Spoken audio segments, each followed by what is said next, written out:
any questions from class 1? Anything you wanted to ask, didn't ask because we should be going to break? Nope. You're all fully educated. Fantastic. Well, I did have a question, and it's very insightful. As a trainer, sometimes you say things and you don't clarify. And I said, if children, if the case is closed on children and then they come back in custody, it's very messy, which wasn't very clear. What does that mean?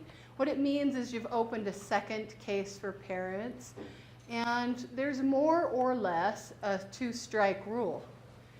A court doesn't like to see families repetitively back in the system, and so they take it very, very seriously if parents fail a second time to keep their children. So that's why it should be a slower transition to make sure that they're healthy and ready to do that thing. So let's talk about child development, shall we?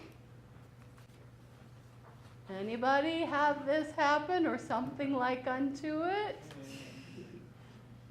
This is always cute and funny when it's someone else's story.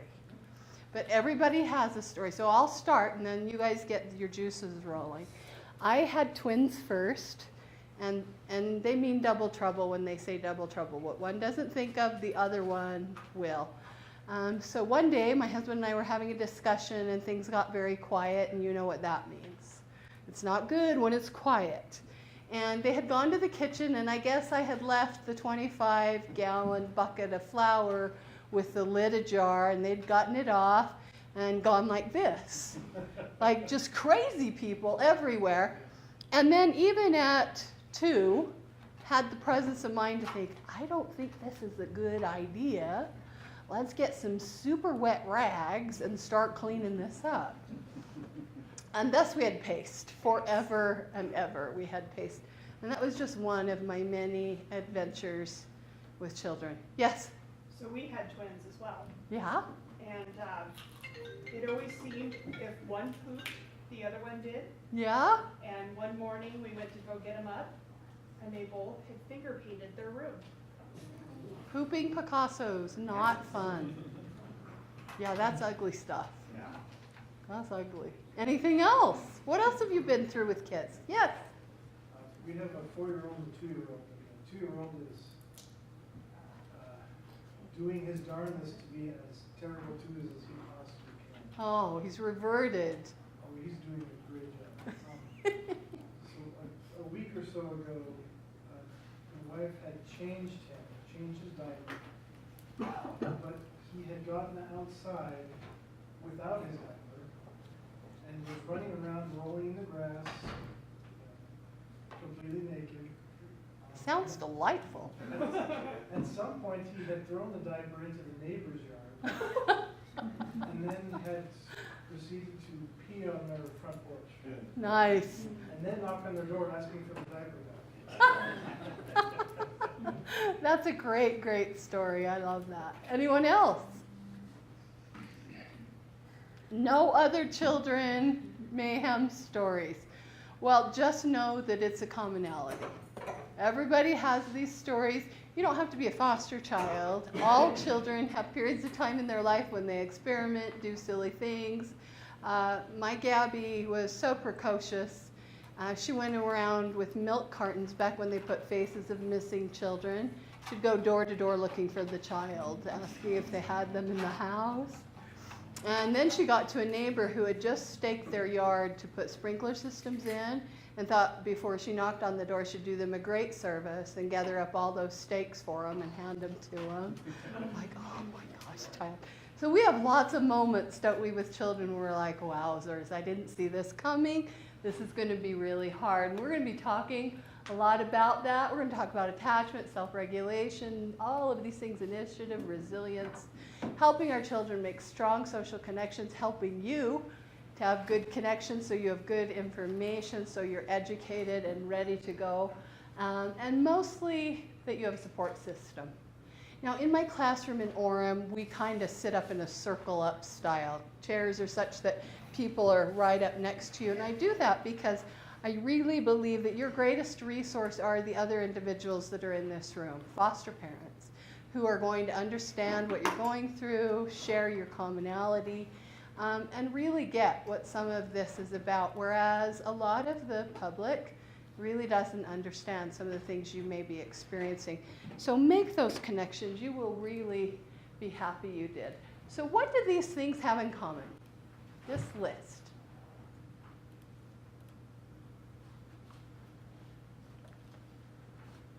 Things kids don't do.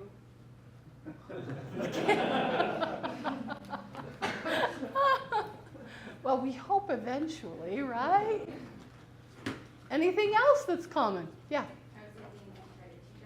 Okay, things we teach. So they're not born with this? Nobody comes ready to share? What? Some of you probably had some angels and thought, oh, this is the kindest kid. But yes, these are all things we have to teach a child: how to sit still, how to share, how to do a number of things are part of a learning experience.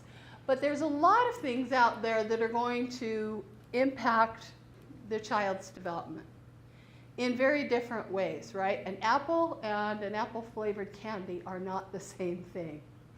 But they're going to get a myriad of things, and they will impact their development and how they see the world. Literally, the filter by which they consume their environment will also be the way they see the rest of the world.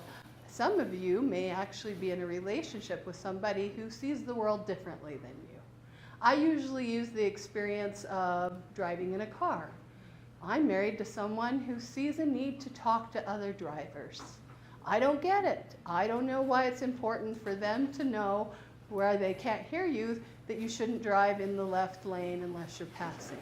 But some reason he got that that's an important conversation. I don't seem to understand.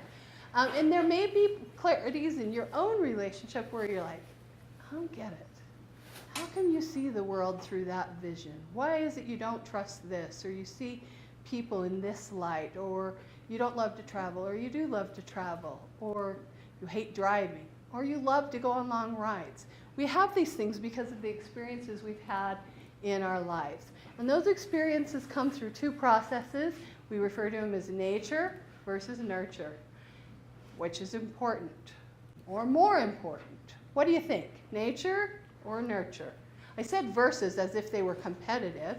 So what do you think? Nurture? Anyone want to disagree? They're all good with that. Okay, nurture it is. Which one's more important? Yeah. I don't think you can really answer that. Oh, Yeah, okay. Okay. I mean, we had twins and treated them the same, and they're very different people. Right, yeah. Okay, so there is a lot of truth in that, and in fact, scientists are all on that page too. You can't discount one or the other. They both have a tremendous impact on an individual. What happens in utero? There are some studies saying that only 28% of your genetic pooling is the result of genetic makeup, and the rest is, what was that environment like for that mom? What was her stress level? What was she putting into her body? That there's a tremendous number of things that make up that genetic contribution as the infant is growing in utero. And so we know that genetically there are some things that will impact a child forever. Some people say you can't teach a badger not to dig. There are elements of your child that are going to come with them, and they're going to be with them throughout the duration of their life. And there will be tremendous things that you do within the elements of your home and the society they live in that will teach them and nurture them. And in fact, the reason you're here is because someplace you've decided that there is a hopeful possibility that we can do some reparative work when children have traumatic experiences and help them recover. At least I hope that's how you're feeling, because that is exactly the truth. Both are very important. If I were going to pause for just a minute, if I could hold this in your brains, once you start to foster children, some of you may adopt children, and you may adopt them 10 years, 15 years. They may be in your home and struggle with trust, struggle with connection. And you may have feelings like, we've done so much nurturing, we've done so much to connect, so much family time, so many activities out in the community. We've gone a lot of distance to help heal this child. I want you to remember that nature takes a piece of this child's life, and you can't change everything. So don't spend your time feeling terribly guilty or sorrowful over the fact that some things in our children are just different. As they said, they have twins, couldn't be more alike genetically, and they are very, very different in how they've become, right? And my guess is you didn't raise one differently than the other in your home. You've tried not to. And to boot, one has autism. And one has autism. See, I mean, so we They are just fraternal, don't so get they're it. They're not clones of each other, but still. But still, Yeah. yeah. No. Yeah, absolutely. So you do get a variation with children in both of these components. So what do you do to support development in children in general? What are things we do as parents? As our children grow through the lifespan, how do we make that happen for them in healthy ways? We talk? Yep. Spend time with them. Spend time, lots of time with them. Yeah. What else? Discipline. Discipline, very important. Yeah. Teach, Modeling. encourage, model. Great answers. Anything else? You love them. Love them. Yeah. Patience. We have to be patient to the end of our patience and back again, right? Yeah, there's a lot of that goes on. So there's a number of things we do to support our children through their developmental stages. When your children come to you, they will already be on the road. Whether they come to you at 5 months, 5 years, 15 years, they will already have some cultural experiences, some nuances from the environment they've lived in that are going to be an important part of who they are. Not all things through your family, if you've come into foster care, are a negative aspect. There's many things that are beautiful about them. Cultural heritages they've shared, holiday memories they've had, ways of being, just in general in their home. So that will also add to the filter of how they see the world and what's important to them. So you may find yourself in circumstances where you just think it's so very important to clean your bedroom, and no piece of them can ever gravitate to that's a great idea, right? Well, you may find that with any child, but in general, if it wasn't a big deal in my home, I'm probably going to have a hard time seeing why it's a big deal in your home. I had a foster parent that on Cinco de Mayo, she invited all of her foster child's family over. Not her mom and dad, all of her family. All of her extended family, because it was a huge big day, a big party day, and she knew it would mean the world to this kid to get to be part of that. And the way that she could do that was invite them to her house and have someone teach her how to celebrate Cinco de Mayo, because she had no idea, right? But it was forever impressionable on that child that it mattered enough to her to bring a piece of her back to her home and share that with her. So think about those things as you help your children. Some of the most basic things you're going to do take absolutely no effort on your part. While we'll sit here and we'll learn a lot of things that may feel overwhelming, I want you to know the very nature of your home is ready to foster children. Schedules, having a bedtime, having consistent times we eat a meal, the kinds of food we eat. So I put that up there because we literally have seen children whose IQs have changed 20 to 30 points simply by having consistency and good, healthy things in their life, such as food. And food is one of the great examples, and I may harp on this one a bit because I got to work with the Food and Care Coalition. And some of the foods that are donated, when we take our bag that's hanging on the door, people often fill it up with what?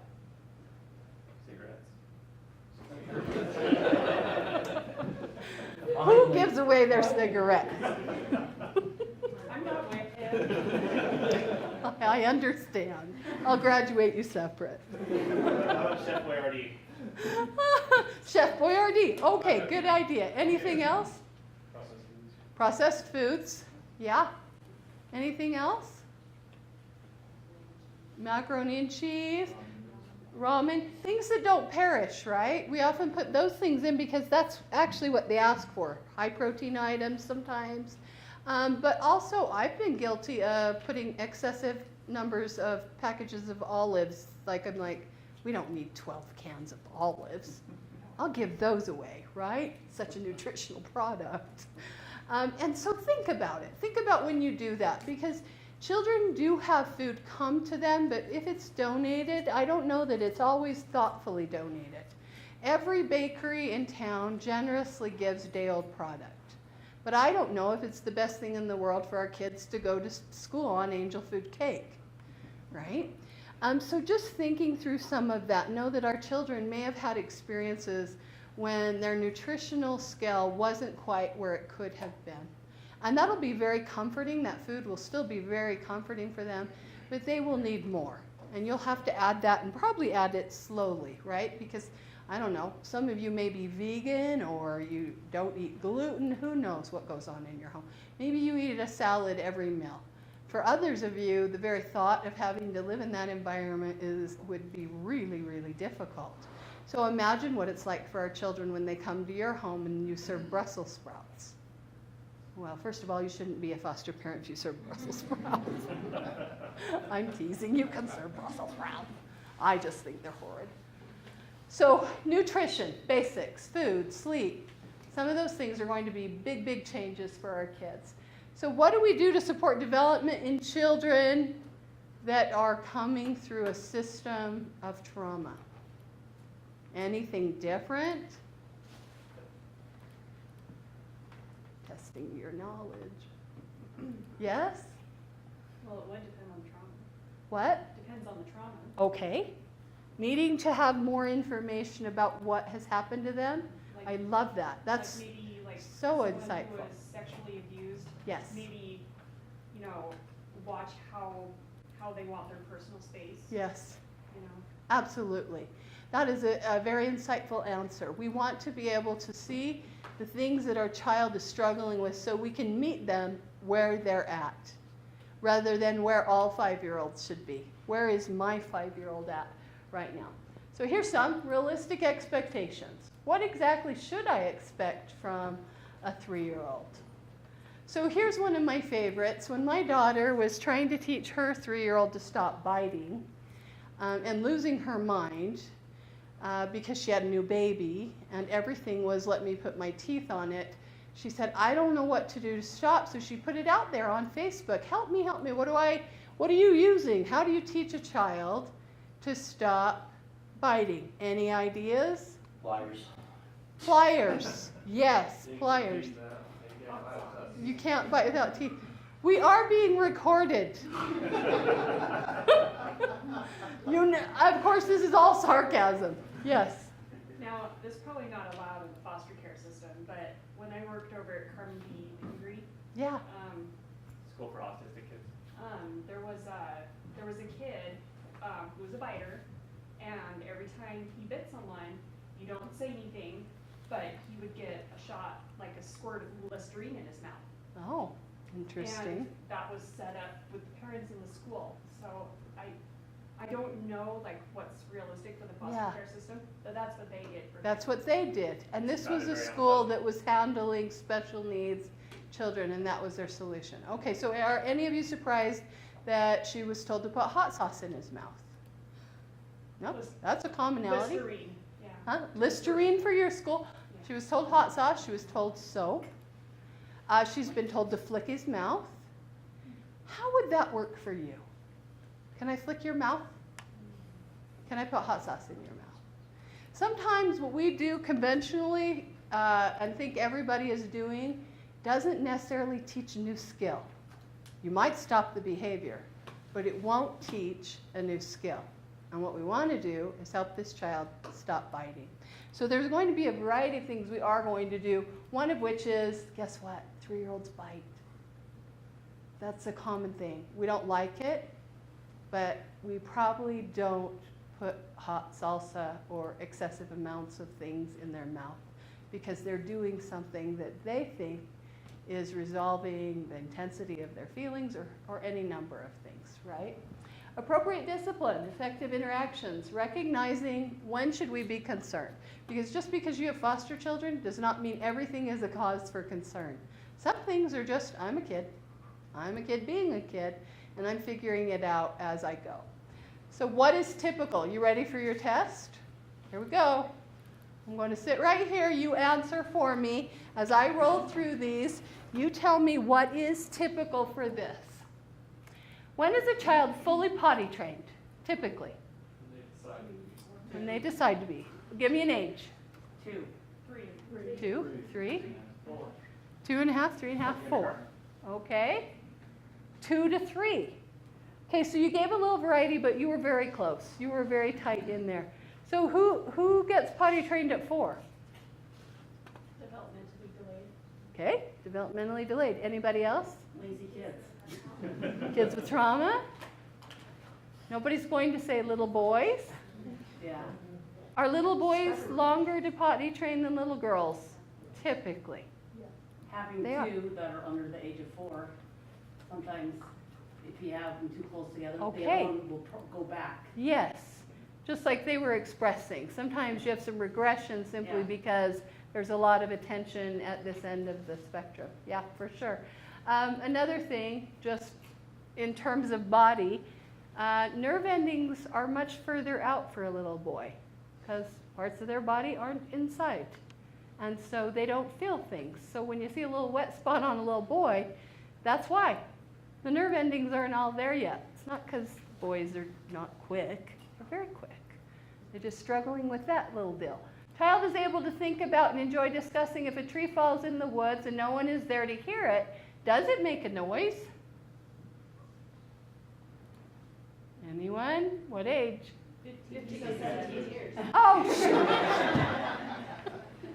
15 to 17. All right, I'll get my finger off the happy trigger. Child is sufficiently coordinated physically to play a musical instrument. Anybody play? 8. 8. You were very definitive. Let's see how you did. Yeah. That has a lot to do with muscle, motor memory, skills, all of those little things you have to have, and the ability to sit still and learn. Do we have proteges? Absolutely. We've all seen somebody playing the piano at 4 like they're a maestro and thought, well, that's amazing. But that is not typical. When can a child walk without support? 9 to 12. Did I hear 12? 9 to 12 months. 9 to 12 months. Okay. Anyone else? No disagreement? 10 to 14 months is the common age. So now I'm going to tell this little story because I love this about us. If you have a child who exceeds the perimeter, you have a gifted child. And I know, because my grandson did not walk. He ran at 8 months. I was pretty sure he was going to support us in our old age playing football. Nonetheless, he's right back on target again, right? But often as parents, when our child exceeds the skills that are expected of their age, whether it's reading or walking or riding a bike, we do think they are pretty phenomenal, and they are. So you can stick with that one. When is a child able to feed themselves at home but forgets to when they're at a friend's house or out? 12 to 19 years? Yes, yes. 3 to 4 is good. Same? It really is. Do you know they say that if you can look at a 4-year-old and it should be similar behaviors or attitudes as you're going to get in that child at 14? Yep, they do say that. Is that frightening for some of you? You're done. When is a child reacting to frustration by hitting, biting, and screaming? We just talked. 2. 2? From 2 to 5. When can a child achieve object permanence? They know that something continues to exist when it's out of their sight. No, it's much younger than that. 6 to 12 months, right? That's when we're practicing that whole thing where we crawl around the corner and then look back and see, are you still there? So we're practicing object permanence. When can a child tell you that an orange and an apple are alike, but they are both round and you eat them? Because they are both round and you eat them. 5? 6 to 9. When does a child have good understanding of times, days, weeks, and months? Never. Right, I hear ya. 18 and up, right? Now we're back to a variety of funny answers because, you know, if children don't want to come home, they can't tell time, even if they're 32, right? I have no time. But we know that it's supposed to be between 10 and 12, but you're going to have different issues. If you have a child with attention deficit disorder, they may never figure out that October is not next to January, right? And so some of these things can be complicated as we work through some of the problems that children might be working with. Child achieves if, then, hypothetical and abstract thinking. When do we become abstract in our thinking? Like 6 to 9. A little older. 12 to 13. My kids Oh, are I got to back up here. Did you notice on your table there is a big old white sheet of paper? You are resident experts. That didn't leave you guys off the hook. I'll just split you down the middle. You are the 3 to 5 experts, and you are the, what are you guys over there? 6 to 11. So anything you learn about that age, you are going to be reporting on it. I'll give you time to create your reports later and have a group discussion. So be paying attention because you're going to be experts on that and share the information with us. And I know that you can Google, so please do. So hypothetical thinking, abstract, happens 12 to 13. Children weave fact and fantasy and play and tell imaginative tall tales. 2, 5 to 6. 5, 6, 3 to 4. So right in there, right? When is a child able to empathize with others and have insight into how they feel in various circumstances? When do they get empathy and insight? 6, 12, 11. It's a loaded question, isn't it? How's that? Now, I think this is kind of a trick question because if you grow up in a family or an atmosphere where your mom bakes bread and says, take it to the neighbors, or dad hauls you outside to shovel the sidewalk and you go clear past the neighbor's house, your child starts to demonstrate empathy because they're taught that we are empathetic. However, they do not have insight into what empathy means. They do not know why, necessarily, it's so important to shovel Mrs. Green's sidewalk because she might break her hip, or she did break her hip. Or that we're trying to be kind because we have a neighbor who has lots of children or is depressed. Having those insights takes a while. Some of people never get it. It's quite a task to be empathetic. It takes a lot of work. And teaching empathy is one of the most important things you will do for a foster child, is having them be able to see outside of the perimeter of their own pain, their own needs, to start recognizing that there are others who struggle and have problems as well. When is a child able to learn complex games and follow rules? 8, 7 to 9, good guess. When can a child use language to solve problems and allow emotional control in situations of frustration and stress? 15. 15, 21. You don't die. Really? I never had a 6-year-old stand on the stoop of the stair saying, thank you for sending me to bed at 8. I'm so grateful for this extra sleep. Really? So that one shocked me too. I like the 21 answer. But they do have the ability to see that. They do have the ability to have some reasoning capacity as they age through this. So is that normal or abnormal? After all our discussion, you're going to go with normal. Horrifying. Is that woman normal that stopped her man to videotape that versus crying or losing her mind? Right? I love it. So what do you think that is? Is that paint? Paint on absolutely everything? It's over, right? It could only be worse if it were Desitin.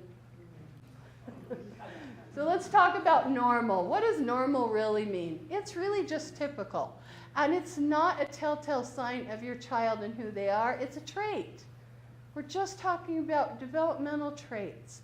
So let's not be too overly concerned when our child doesn't meet the milestone right on time. That's really hard because in some places in our world, doctors' offices, we measure and keep statistical record of who's at the 95 percentile. In schools, we keep record who reads at a certain age level, when's the right time they should be reading. And parents can really get worked up about, oh my gosh, I have a 7-year-old and they're not reading yet. So what does that mean? You are a bad parent. You're right. That's exactly right. And you are, because you said you were going to pull your kids' teeth out or something if they did. So we already knew that about you. No, it just means that they aren't what would be typical, but they are absolutely children who are learning and developing traits as they are. What about our children is typical, right? What have they come through? What have they survived? What resiliency do they have to even make it to this place? To let alone be summed up in sentences of, your child's not reading at 5. No, they're in foster care. And they're trying to move through the process of mourning the fact they don't live with their parents. Maybe 5 wasn't a good age to assess that as a skill for them yet. So we have to think in bigger pictures. You're also helping others to do that too, because they really are struggling with that. They don't really always get why are our children delayed in their process. So normal, can we just have that be something, a setting on a washing machine and nowhere else? I think we should. Because normal is relevant to what's normal for that child in their circumstance. So think of these as just traits as your children move through the developmental process, and you'll do a lot better. Do you believe this? What happens in the first years of life lay a foundation for the rest of a child's development. Is that true? It is true. Okay, well, we believe it's true too. So you have a lot of work to do in those early months because supposedly it's laying foundational space for your child's development, and everything it grows from there. So we know that learning is directional. It goes from the most simple to the most complex skills, and that our children start at the very most basic things and increase from there. And this happens everywhere in the world. It doesn't matter who you are or where you live. This is a developmental process for all human beings. Anybody see the movie Babies? Heard the movie Babies? You saw the movie Babies? What's it about? About the children that were from different places in the world. Do you know that one? Okay. There's a movie that they did that showed the development of children around the world. So you would see a picture of a 2-year-old here, and their mother would be getting a sippy cup at the sink and screwing on the lid, and they'd shoot to South Africa where you'd see a child leaning over a stream lapping water from their mother's hand. Must achieve the skill, very different environment. And so that's kind of the fascinating piece when you see a Tibetan child crawling among the yaks and tall grass to find their mother, and we've got a gate at the top of the stairs, right? Still have to learn the same skills, different environment, different understanding. Oh, I'm moving all by myself, aren't I? We're going to talk about Erikson's stages of social development. There are a lot of theorists out there who've talked about development and what it means. I happen to like Erikson, and what I like about Erikson is it tells you the skill the child should achieve, and if they do, what happens for them. Mostly, we're going to spend a lot of time focusing up here at the top because it is so, so crucial. When you are an infant, you learn trust. Literally, your view of the world is not a mirror, it's a reflection from a human being of who you are. So when you come and pick me up and feed me, you're telling me who I am in the world, that I'm valuable, that I matter, that my needs can be met. And if that doesn't happen for me, if I cry and nobody comes, what is the message then? That I can't trust this world. And if I don't trust this world, then the thing that I should get out of this is hope. And hope is going to lead me into the next stage of my development, or hopelessness. And so when I get to early childhood, where I should be learning about autonomy and who am I, I may have hope behind me or hopelessness. Can you see how this is building on itself or actually making some faulty foundation? Now sometimes when I do this, people think, oh gosh, we're doomed. We're doomed because we have children who didn't hit these milestones with great success or have the backup they needed. They go through all these milestones. There's no way around that. You will go through them. Your ability to be successful at it or to have stumbling blocks or different ways of seeing the world is very likely if you haven't had the building blocks prior. But we can make up the difference and do a lot of growth as we move through it. So those are things you need to understand. I love this because I think therapeutically, understanding Erickson's stages will do a myriad of things for you. Sometimes you can look at a full-grown adult and literally see where their pain is stuck just by looking at a stage of development. So for example, I have a child who's a dear friend of over 5 years. Still, when she puts her hand on his shoulder, he jerks. And that is because right here, at the stage of intimacy versus isolation, he lost his mother to cancer, and 6 months later, his father or his brother rolled a car and died. So he had a traumatic amount of loss and has a lot of feelings and unresolved pain at a time when he was supposed to be learning about intimacy and connection. And you might see things even in your own self where you're like, whoa, if I look back and this happened right here, I wonder if it impacted me and the way that I see how I take initiative in my life, or that I feel extremely guilty about things. So just insightful, but mostly up here. So important, that trust component in everything else we do. Humans are like animals. They form attachment for security and survival. Do we need that? Is that why we connect? Supposedly, yes. Some of you would be very happy to live in a little cabin up in the mountains of Alaska and never be seen by anyone ever again. However, most people need others for security and attachment. That's an important part of what we do is we have each other in our lives. Let's look at an attachment cycle. Oops, let me back up. The attachment cycle is super simple, and that we've already given the example. If a child cries and they're hungry, and so they make the noises that say, I need this, and the parent comes right into a room with a bottle and feeds this infant, then they get to come right up here, right to what I call the sweet spot, where they relax, where their world is comfortable, where you can do other things, where you develop. So if you want to relate this to your own life, if you are in a good relationship, if you have a great partnership with that individual you share your life with, and they meet your needs, you are cared for and taken care of, you can flourish. You can find a new hobby. You can go back to school. You do well in your career because you aren't spending all of your time trying to get the most basic things met, being loved, cared for. And so it really matters a lot in our lives that we not get so stuck in a space where we don't get our needs met. Because if the opposite happens up here, if this child cries because they're hungry and no one ever comes, then what happens down here stays. They don't get to move on. They don't relax. They don't trust. Things can't be okay in their world.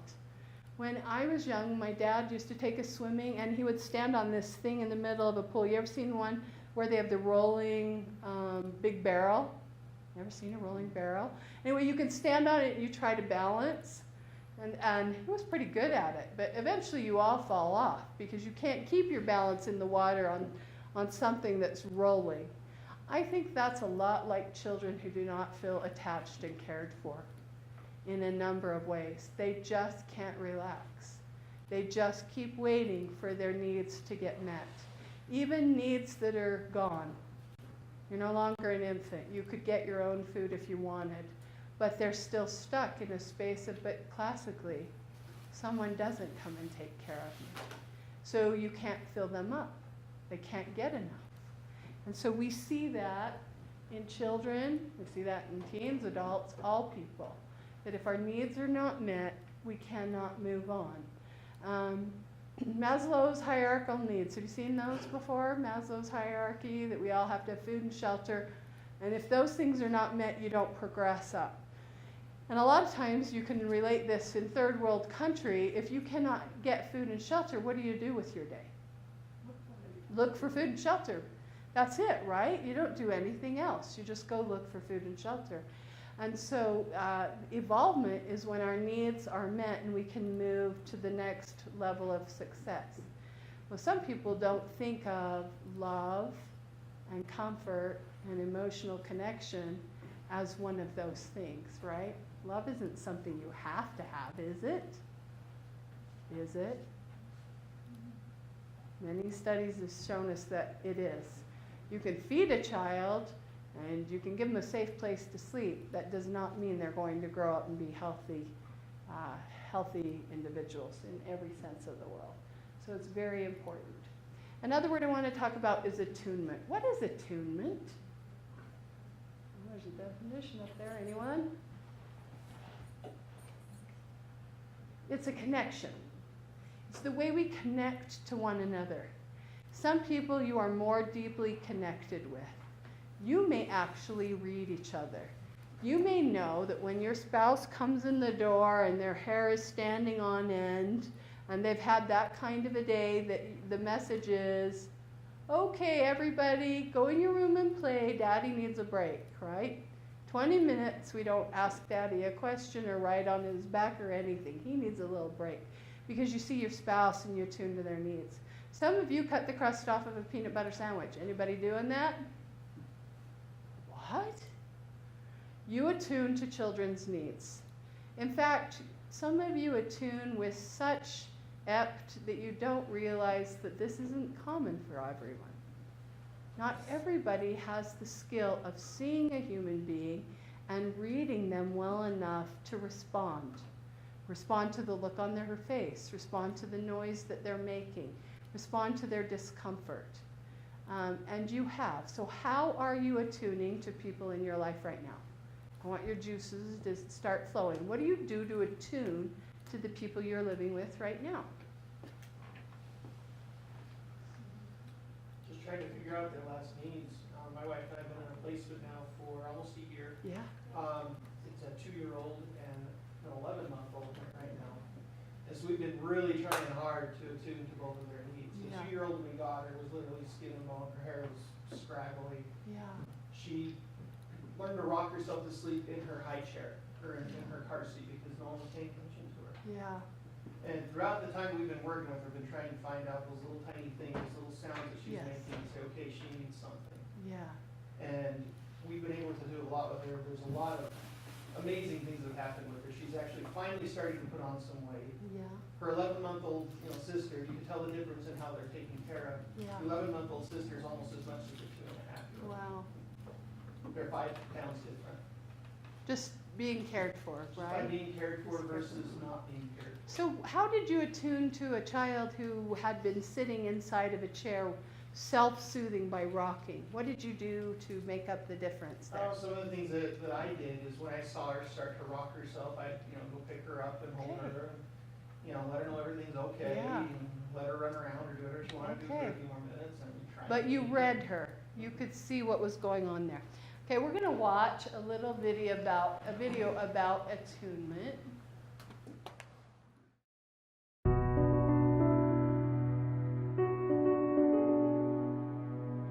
Everyone in a community has a vested interest in everyone else's children, because everyone else's children determine the next adult population that makes for a successful society. Built into our biology is the need to have responsive interactions with adults. Neglect for children is when they don't get what the brain is expecting to get, what the child is expecting to get, what we are biologically prepared and waiting for, which is input from those around us. It's this back and forth serve and return interaction that literally shapes the architecture of the brain.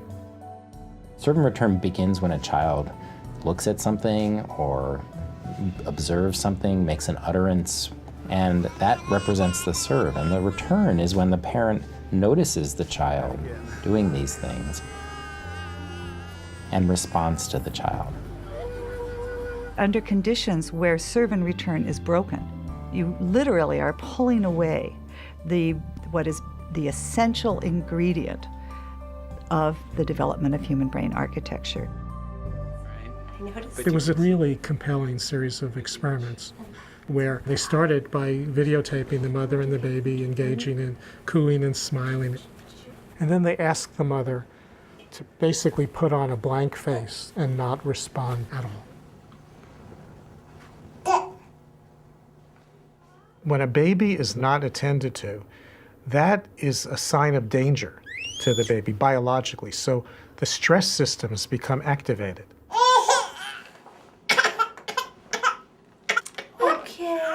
In a brain that is constantly bathed in stress hormones, not that's up and down, that comes with normal development, certain key synapses, the connections between nerves, fail to form, and critical regions of the brain. So neglect both fails to provide the stimulation that's needed to develop the basic architecture, and when it's at a certain level, is one of the most potent activators of the stress biology of a young child. So you get a double whammy. Science points to 4 categories of this spectrum of neglect. The first category would be what's called occasional inattention, where children experience responsiveness most of the time, but occasionally adults don't respond. There's no harm in that, and in fact, there's probably some benefit. A child can learn to self-soothe and explore the environment, and all of those opportunities build brain architecture. The second category, scientists would call chronic understimulation, is where on a regular basis, children have less interaction with the adults around them than is needed for healthy development. Those children typically, when provided with enriched learning opportunities and more typical levels of serve and return, will show catch-up.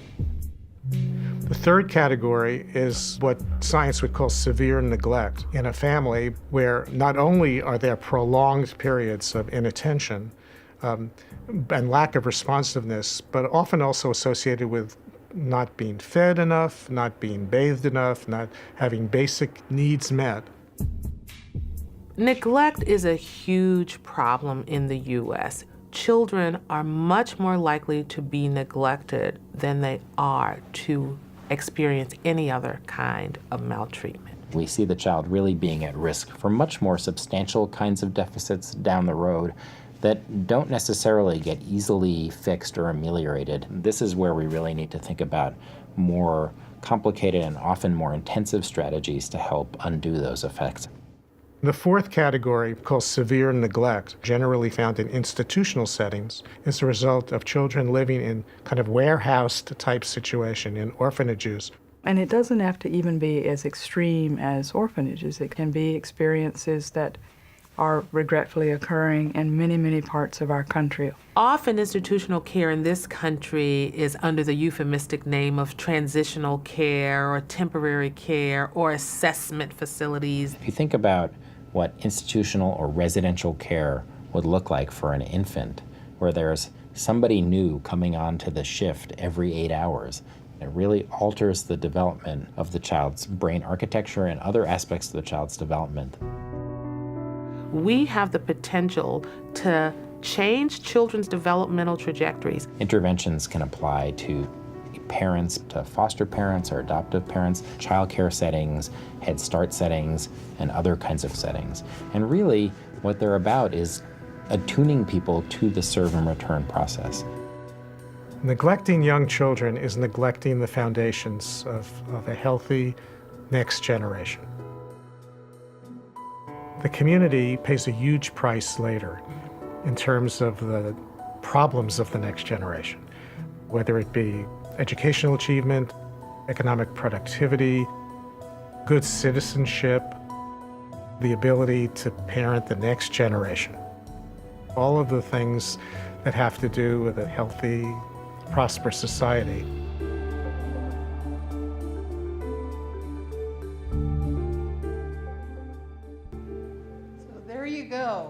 there's the importance of connection and attunement.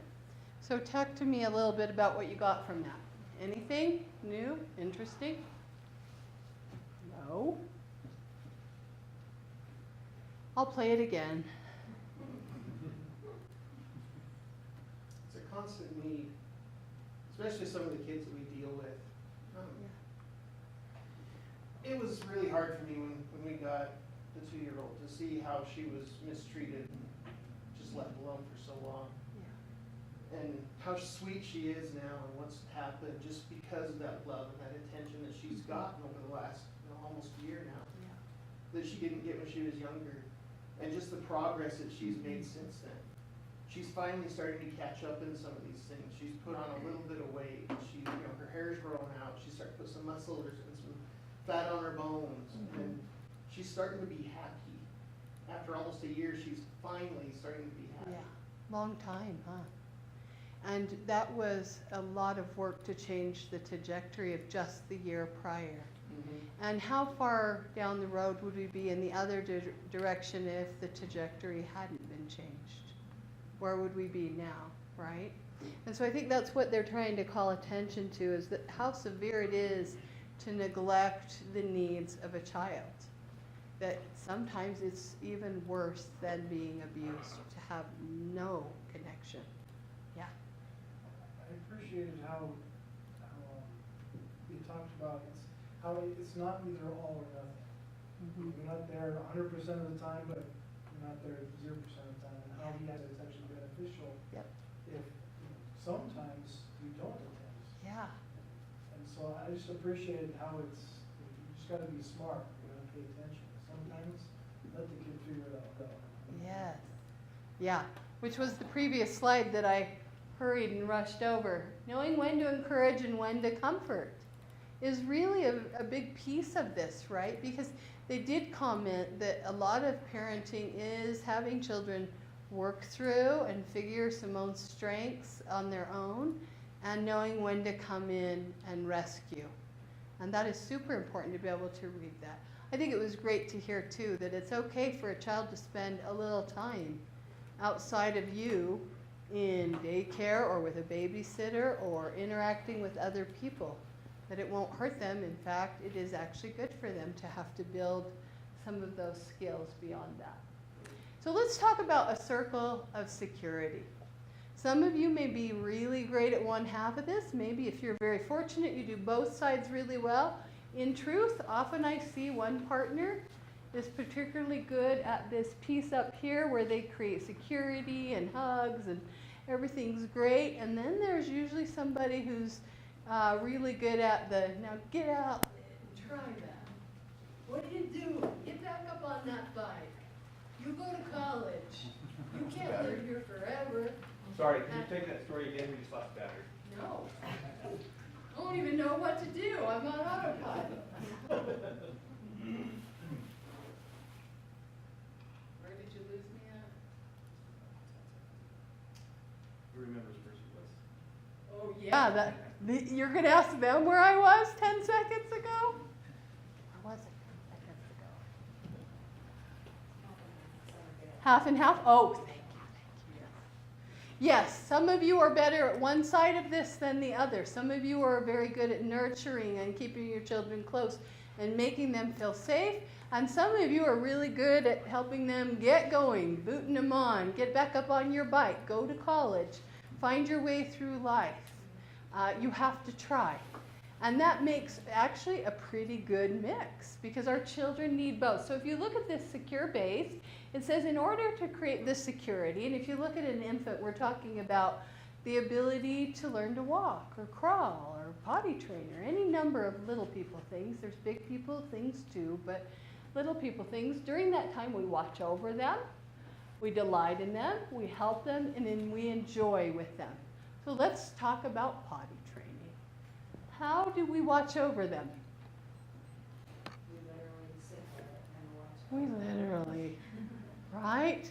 You might even be one of those people who moves a potty chair around because they have to be in your presence.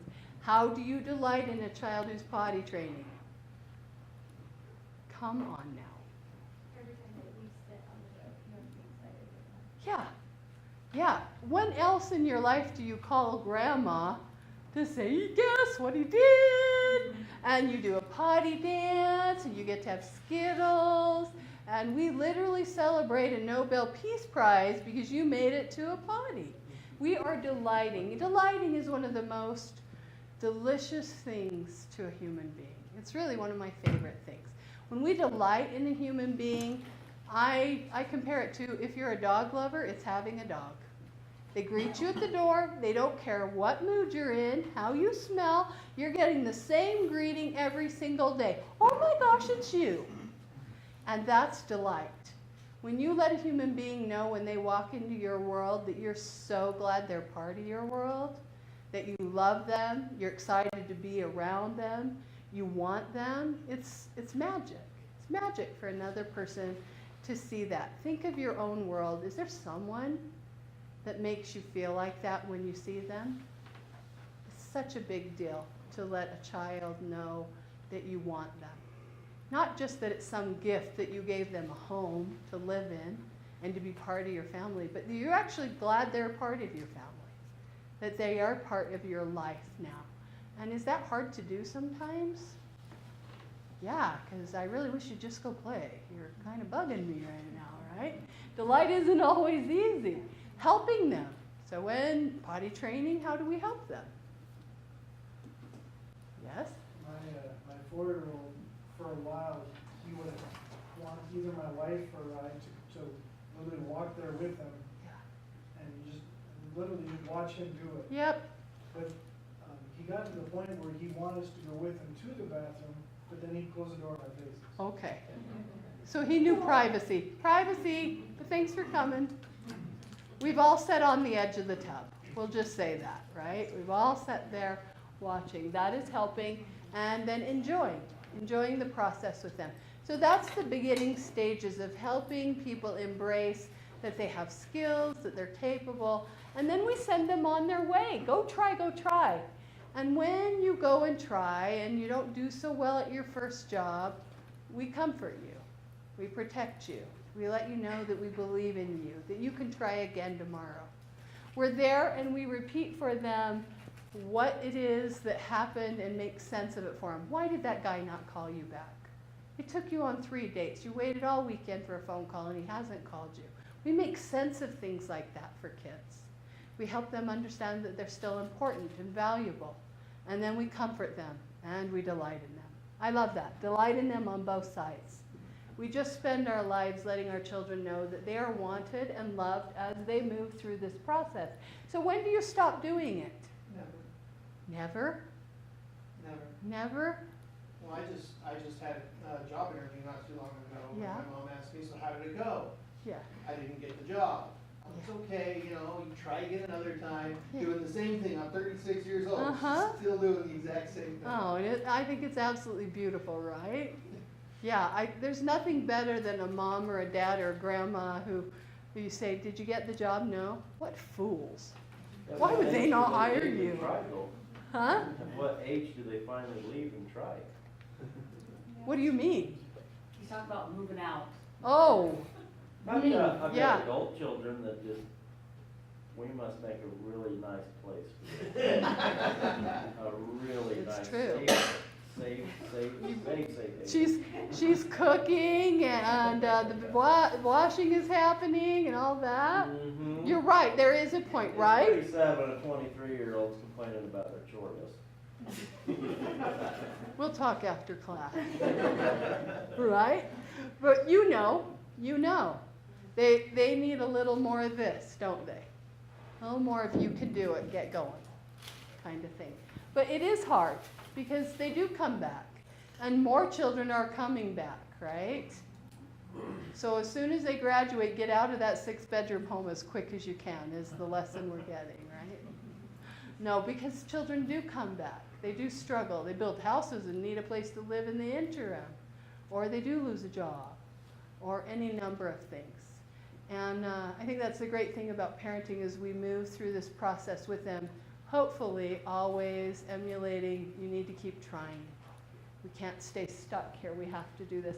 So I'm going to do a little experience with you. Take a piece of paper off of your table, if you will, and I'm going to have you write 5 words. First of all, right in the center of this piece of paper, I want you to write your name and your primary caregiver, whoever raised you, who you spent the most time with.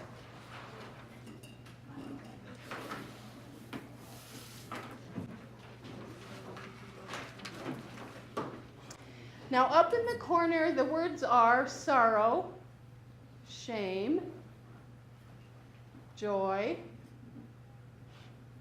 anger. Did I do shame? Yes. Sorrow, joy. Oh, now I'm lost. Sorrow, shame, joy, anger. It's gone. Who watched the little Disney movie about emotions? What are they? I've lost one, guys. It's completely gone from me. Huh? Fear. Thank you. Fear. I haven't seen the movie, but I hear they're the same. Okay, now with those words, in relation to this individual that raised you, how safe was it to feel those emotions with them? If you could always be frightened around them or tell them your sorrow, or when you had done something shameful, put it fully in the circle. Put the word right in the circle. If no way in hell, then it goes, I just on the outside of the circle, right? Or maybe sometimes. And you may have some elements that you could share part of the time, and some that weren't safe to ever share.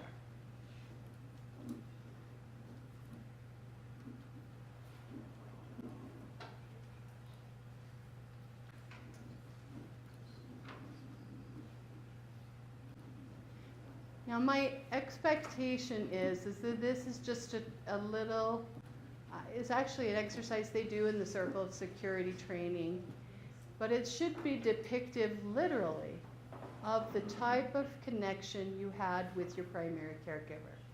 Does it resemble that? If you look at it, does it demonstrate the bond that you share with them? Was it a safe bond?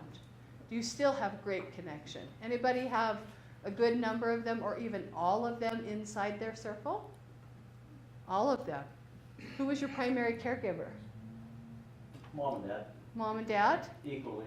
Equally. And I'm guessing you still have a fairly good relationship. Yes. Very tight, your wife says.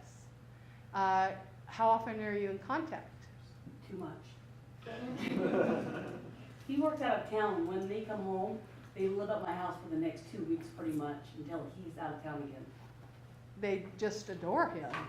Yes. It's the craziest thing, right? They leave my house about 10:30 every night, and I wake up at 3 or 4, go to work, and Come home and they're there again. yeah, sometimes. You just have a tremendous connection with them. It must be your lifeblood. That's just an awesome thing. And such an intuitive thing for them to want to keep having that relationship with. It must be very fulfilling. She's a good cook. That helps. That's certainly very helpful. For some of you, though, you may have found that some of those items fell out of the circle. Maybe they were nowhere near the circle. And I think that's good insight for us, too, as to what should a safe and a healthy and a comfortable relationship look like. I mean, being able to share shame, that's a big deal. Not everybody can come home and tell their parent they're pregnant or they shoplifted. That takes a different kind of a relationship where it's safe enough to say, I really made a mess of my life. Or I'm terribly sad about things without them jumping to conclusions. Or some of you even had parents who were unhealthy enough that you couldn't talk about joy because it would make them feel like they didn't have enough joy in their own life, or they would remind you how it would be fleeting and you wouldn't have it very long. And so we learn very much from our relationship and our connection with people what is safe in our world. So think about that. As you bring children into your home, do you want them to share those things with you? All of those things? And how do we go about it so that we make people feel like it's okay to be a part of our life in full? Because most of us have all of this stuff, right? I don't know anybody who you could just say, oh, they're happy all the time. They've had no shame, no sorrow, no anger. Just doesn't exist. You don't get on Facebook, do you? Yeah. No. Oh, shoot. You are a sarcastic man, aren't you, right? The Happy Joy Club? Right. Yes. So that's how we build a secure base for our children. If you teach a child that it is safe in their home, that they have someone who takes care of their needs, if the serve and return happens for them, then they make the initiative. And if they make the initiative, they learn self-regulation. One of the greatest things we try to work on here is that a number of things that might work in classic situations with children don't work here. And that's because our children are missing the skills to get there. So we spend all of our time teaching skills, which means that a lot of times the things that you might have used like rewards and punishments, they're not particularly successful with our kids because you can't teach a skill set by giving out ice cream. And so it actually takes a tremendous amount of work to help our children get through that. Serve and return is actually something I learned about in a very different setting when I got to sit and listen to one of the leading marriage therapists. And they talked about serve and return, literally showed a video, and the man was sitting in the living room with a newspaper reading it, and his wife, and I would guess they were in their 60s or 70s, she was at the kitchen and doing dishes, and she goes, looks like it's raining today. And he went, mm-hmm. And that was it. And they said that that was enough. But if it had been complete silence, if she had made that tiny little gesture and nothing had come back, what would the message have been for her? What's it like for you? Have you ever commented, even so minuscule as it looks like rain, and had nobody respond? How does that feel? How empty is that? And so he talked about that, how important it is for us just to respond to each other in some of the most simple and basic ways. That was John Gottman. I completely forgot his name. So helping our children feel comfortable exploring, wanting them to prefer you as the caregiver, and coming to you when they need help is some of the important things we look for in a child who is becoming healthy. There are milestones for them. Now, don't freak out if you have children who miss some of this. Because I had twins, that meant everybody held my children. Because I couldn't hold two, someone else was always holding them. So when I dropped them off at nursery the first week, they crawled inside the toy cupboard and waved at me. Like, are you leaving yet? And I went outside the door while everybody else was in there with crying, hanging on you. Children thinking, you really stunk it up somehow, right?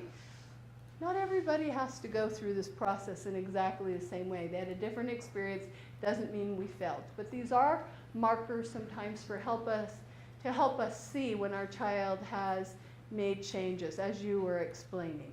You know, preferring you, taking risks, any of that is very important.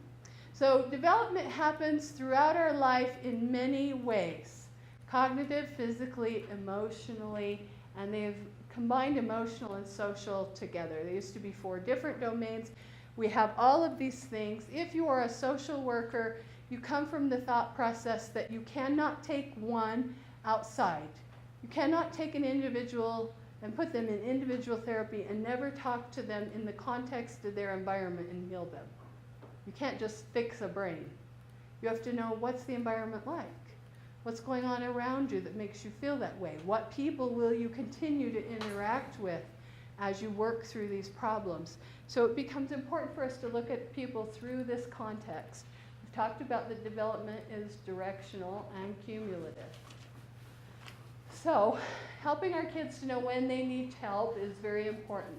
So let's talk about a score, if you will. There's a test out called ACEs. And it is all about helping our children who have adverse childhood experiences. It literally kind of decodes through a number of questions how significant the health of this child is going to be in their future based on the level of duress from the traumas they have experienced, which is kind of what this pyramid shows. That those who get stuck in these adverse childhood experiences, much like the film we just saw, where it talked about literally the body is sending chemical message saying, this is not good, this is not good. It's flooding the body and telling them they're not healthy. Yes? Have you heard of the movie Paper Tigers? No, I have actually, but I haven't seen it. Tell more. It's a school that teaches the teachers about these ACEs and how to teach the students to overcome. Yeah, it uses, the teachers do everything in the context of trying to understand the kids, because all these kids at this school in Walla Walla, Washington, Yeah. they basically where the kids were kicked out of all the other schools because of behavior issues and things like that. And so they put them all into one school. And this one school is actually doing very well with these kids because of using ACE-informed kinds of techniques and things. Okay, I actually think I do know more about this, because they started looking at them from a community aspect of what can we do from where they're at and the way they view the world, rather than how we expect them to view the world. Right. I would highly recommend it for anyone Awesome. who wants to do foster care. Okay, I'm going to have to look that up.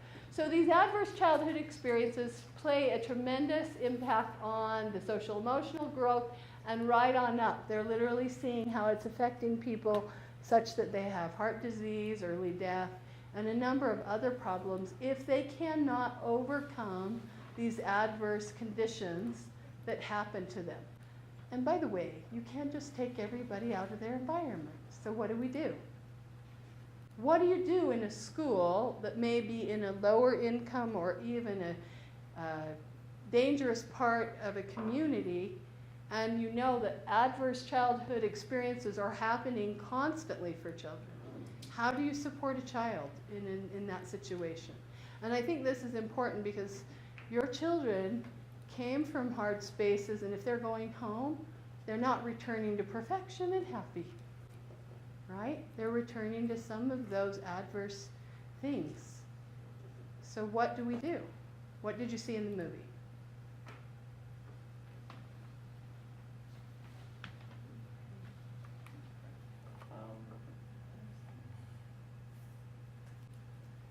It's been a while since we've seen it. Yeah? It was, I mean, in one case, one of the teachers adopted one of the kids going to the school. Yeah. But they just, if the kids ever acted out, for example, a kid, you know, he had a cigarette lighter at school. Yeah. And he was, you know, the teacher told him, hey, you know, rules are you have to give it to me. And he ended up kind of going to the principal's office, and he told the principal, you know, F you, and threw something at his wall and stormed out. And he was like, well, normally this would be the kind of thing that you would expel someone from, but instead we looked into his situation more, found out that same day, like his father was supposed to have come back into the picture or something like that, and did something. There was a major failure in his own life, and they just investigated enough to, instead of just reacting the way normal adults would with some discipline. They were a lot like social workers. Yeah, they you know, or if the kids acted out, they would worry more about what the kid needed and what that expression meant that the kid needed, rather than taking offense or worrying about it in terms of the disciplinary regime. So they were attuned. Yeah. That's pretty much it. That's the answer here, is that we attune, we see what we can do, and we meet needs where they're at. And so we don't always expect children are going to rise to some different, live in a different community. We meet them where they're at and help them on their own playing field. So this becomes a big part of the work we're doing currently in foster care, and also social work in general is looking more at these and how they impact children. So let's take a little look right now at what happens when we have patterns of behavior in our life. Hey, it's me, Destin. Welcome back to Smarter Every Day. You've heard people say it's just like riding a bike, meaning it's really easy and you can't forget how to do it, right? But I did something. I did something that damaged my mind. It happened on the streets of Amsterdam, and I got really scared, honestly. I can't ride a bike like you can anymore. Before I show you the video of what happened, I need to tell you the backstory. Like many 6-year-olds with a MacGyver mullet, I learned how to ride a bike when I was really young. I had learned a life skill and I was really proud of it. Everything changed though when my friend Barney called me 25 years later. Where I work, the welders are geniuses and they like to play jokes on the engineers. He had a challenge for me. He had built a special bicycle and he wanted me to try to ride it. He had only changed one thing. When you turn the handlebar to the left, the wheel goes to the right. When you turn it to the right, the wheel goes to the left. I thought this would be easy, so I hopped on the bike ready to demonstrate how quickly I could conquer this. And here he is, ladies and gentlemen, Mr. Destin Sandlin. First attempt riding the bicycle. All right. So the faster I go, the better. Yeah. I couldn't do it. You can see that I'm laughing, but I'm actually really frustrated. In this moment, I had a really deep revelation. My thinking was in a rut. This bike revealed a very deep truth to me. I had the knowledge of how to operate the bike, but I did not have the understanding. Therefore, knowledge is not understanding. Look, I know what you're probably thinking. Destin's probably just an uncoordinated engineer and can't do it. But that's not the case at all. The algorithm that's associated with riding a bike in your brain is just that complicated. Think about it. Downwards force on the pedals, leaning your whole body, pulling and pushing the handlebars, gyroscopic precession in the wheels, every single force is part of this algorithm. And if you change any one part, it affects the entire control system. I do not make definitive statements that often, but I'm telling you right now, you cannot ride this bicycle. You might think you can, but you can't. I know this because I'm often asked to speak at universities and conferences and I take the bike with me. It's always the same. People think they're going to try some trick or they're just going to power through it. It doesn't work. Your brain cannot handle this. For instance, this guy, I offered him $200 just to ride this bike 10 feet across the stage. Everybody thought he could do it. No, you didn't understand. You didn't understand. So, this way. Okay. All right, just a second. All right, so, whenever you're ready. Yeah. Wait. No, you have to keep your feet on. Dude, all right, give it a go. Just give it a go. Wait. Like, you gotta start rolling at least. And go. Oh, go! Alright, back up. Okay, wait. Keep your feet on the pedal. Go. Go right on.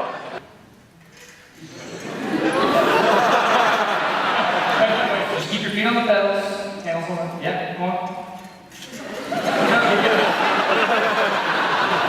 Alright, one more time. Okay.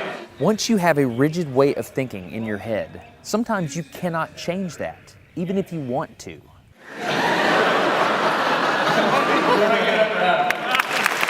So here's what I did. It was a personal challenge. I stayed out here in this driveway and I practiced about 5 minutes every day. My neighbors made fun of me. I had many wrecks, but after 8 months, this happened. One day I couldn't ride the bike and the next day I could. It was like I could feel some kind of pathway in my brain that was now unlocked. It was really weird though. It's like there's this trail in my brain, but if I wasn't paying close enough attention to it, my brain would easily lose that neural path and jump back onto the old road it was more familiar with. Any small distractions at all, like a cell phone ringing in my pocket, would instantly throw my brain back to the old control algorithm and I would wreck. But at least I could ride it. My son is the closest person to me genetically, and he's been riding a normal bike for 3 years. That's over half his life. I wanted to know how long it would take him to learn how to ride a backwards bike, so I told him if he learned how to ride a backwards bike, he could go with me to Australia and meet a real astronaut. Are you gonna give up? No. Go ahead. This is how it starts. Look at this. This is such a big deal. Get up, you got it. Did you see his brain get it? So in how many weeks have we been doing this? 2 weeks? In 2 weeks, he did something that took me 8 months to do, which demonstrates that a child has more neuroplasticity, am I even saying that right, than an adult. It's clear from this experiment that children have a much more plastic brain than adults. That's why the best time to learn a language is when you're a young child. All right, today's bike log. I can ride smooth, I can ride fast, I'm thinking the experiment is over. Okay, now I'm in Amsterdam, a city that has more bicycles than people. The question is, can I ride a normal bike now? I mean, I've spent all this time unlearning how to ride a bike. If I go back and try to ride a normal one, will my brain mess up?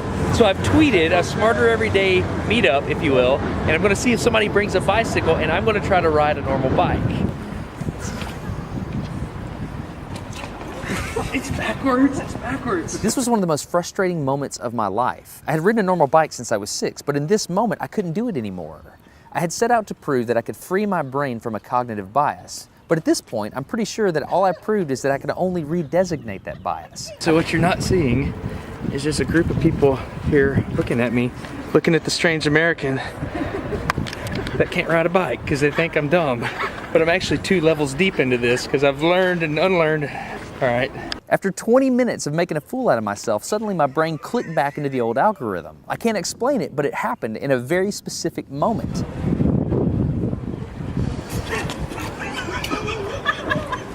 I got it. I'm back. Oh, it clicked. Hold on, it clicked. I got it. Okay, there it is. There was the moment. Okay, I can ride a bike. I tried to explain this to the people around me, and they just didn't get it. They thought I was faking the previous 20 minutes, and I couldn't get anybody to believe me. That looked like I faked that, didn't it? Yeah. Just a fake. You think I'm faking. You don't believe me. This is so weird. You were like, la la, and it's full. You think I'm lying, don't you? I'm not lying. I felt like the only person on the planet who had ever unlearned how to ride a bike, and I couldn't articulate it to anyone because everybody just knew that you can't forget how to ride a bike. So I learned 3 things from this experiment. I learned that welders are often smarter than engineers. I learned that knowledge does not equal understanding. And I learned that truth is truth, no matter what I think about it. So be very careful how you interpret things because you're looking at the world with a bias, whether you think you are or not. I'm Destin. You're getting smarter every day. Have a good one. Okay, there you go. Backwards bicycle. Knowledge is not understanding. A lot of our children come from places where they think they have a lot of understanding about their world, and you have very different vision of how things should be done, and you go about the business of, come on now, get her done. You're 10, you should know how to brush your teeth. And you realize maybe they don't, or maybe they don't know how to brush their teeth the way you think they should brush their teeth. And so meeting children where they're at and through their understanding does a lot to help them in their development because it changes the game from shame to one of learning. There is a lot of shame in our world. Think about going to school and your teacher puts up a token economy. I tell the story because my daughter loves this story of her 6th grade year spelling test. Bless her heart. Her father's a nurse, I'm a clinical social worker. I don't know how we managed because we spell like garbage. And my children are crummy spellers. So in 6th grade, her teacher decided that everybody who got a certain grade on their spelling test could put a star up on a chart, and at the end of the school year, they would have a great big ice cream social. And the more stars you had, the more toppings, bananas, whipped cream you could have on your stuff, right? It's like, oh my gosh, wouldn't that be so encouraging, right? So there she was in her crummy spelling capacity, and she talks about that last day of school where she walked around with her single scoop of vanilla ice cream in that classroom, and there was no joy for her. It was just all shame. She had struggled so hard trying to do it, and while everybody else who probably had the skills and capacity to get there was celebrating, it actually was a setback. When we require people to do things they can't do or don't have the skill yet to do, we actually set off that chemical response in their body. It's not encouraging. And so my favorite cartoon I saw lately at a symposium was a man who's sitting up in one of those big chairs. He's a lifeguard. He's on the beach, and he's got people around him, and they're watching, and clear out in the surf is a man, and he's drowning, literally drowning. And they're chatting, and the conversation is, just ignore him, he'll come in. And then the next conversation is, I know, If we throw dollar bills all over the sand, I bet he'll swim in. And so you miss the point. The guy's drowning.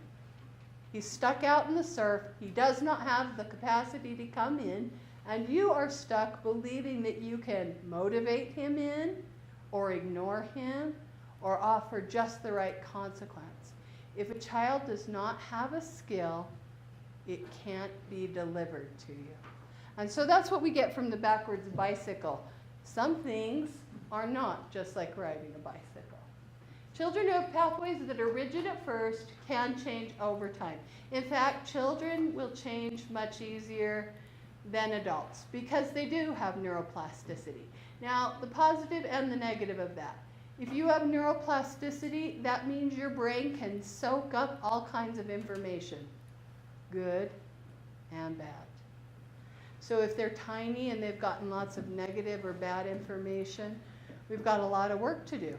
But they're also resilient, and they can soak up new information and meet those changes. They may still revert to old patterns if distracted or in times of stress. Boy, does that make sense? Have you ever tried to break a bad habit? Change your eating habits, stop smoking, decide you wanted to become a runner at 6 a.m.? Yeah, have a crisis in your life, right? Be upset about something. Do we go back to what was comfortable? Most of the time. And that's what that was about, is that our brains have a pathway that works for them. And when we change the pathway, it's difficult. And we go back to what's the most comfortable and most familiar. No wonder having a habit takes a while for us to get to there. Is it possible for adults as well?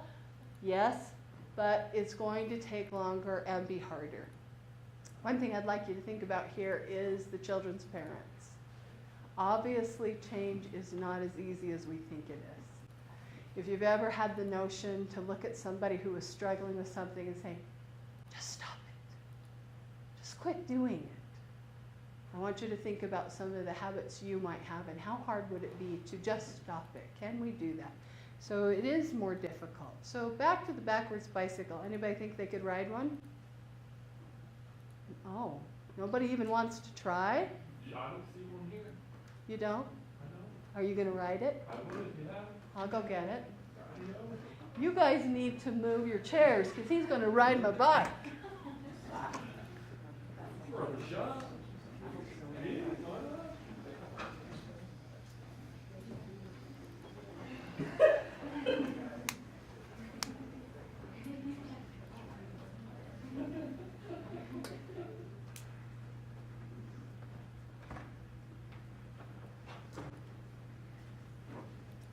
Okay, guy.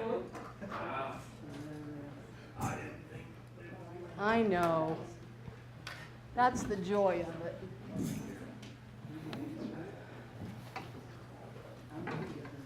Now don't go falling on that chalkboard and cutting yourself up. Can we videotape? Yeah, absolutely. Okay, hold on. This is the monster challenge. Let me do it from a side view. You're going to outthink that bike? That is interesting. Uh-huh.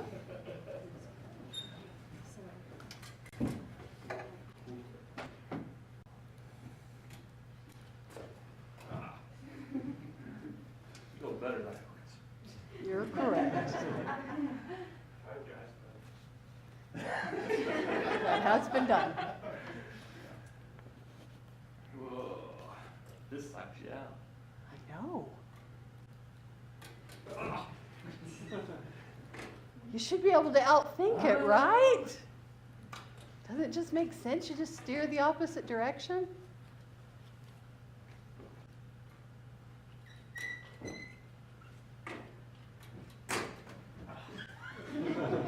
Never mind that I've only had one person do 1/2 a rotation ever.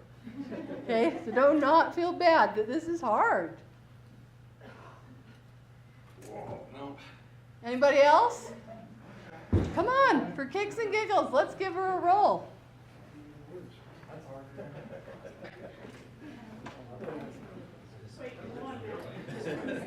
Maybe that will help you.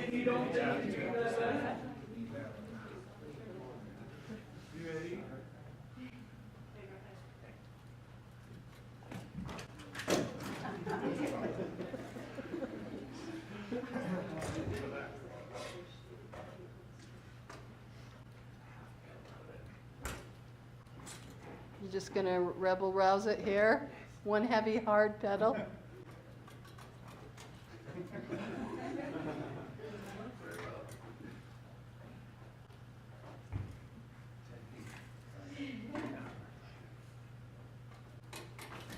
Okay, well, not bad. A third of a revolution. Anyone else? Come do it.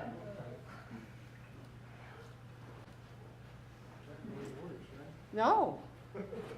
Is anybody trying to outthink this? You got your engineer brain on? I've had people try to sit back on it. I've had someone try to grab the handlebar at a different Maybe hold him location. up like Dad would do. What? Hold him up. Hold him? You want to do the training wheels routine. I've never done that. That's crazy. It doesn't help that there's this pressure of everybody staring at you, like, right? Absolutely. It's complete courage to even get on it. I can barely walk it inside the building.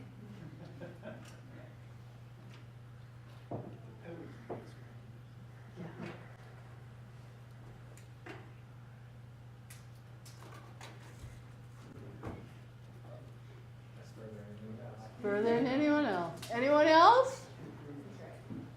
Oh, the wife is giving you the go. Go, go, go.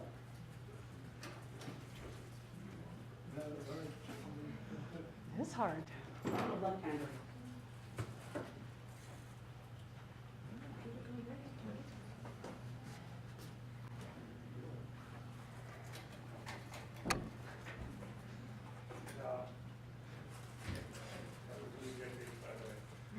That what? That was pretty good, right?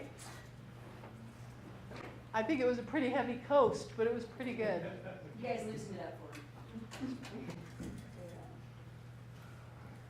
Just crazy, huh? I think it would take me a week to get this. It might take you a week.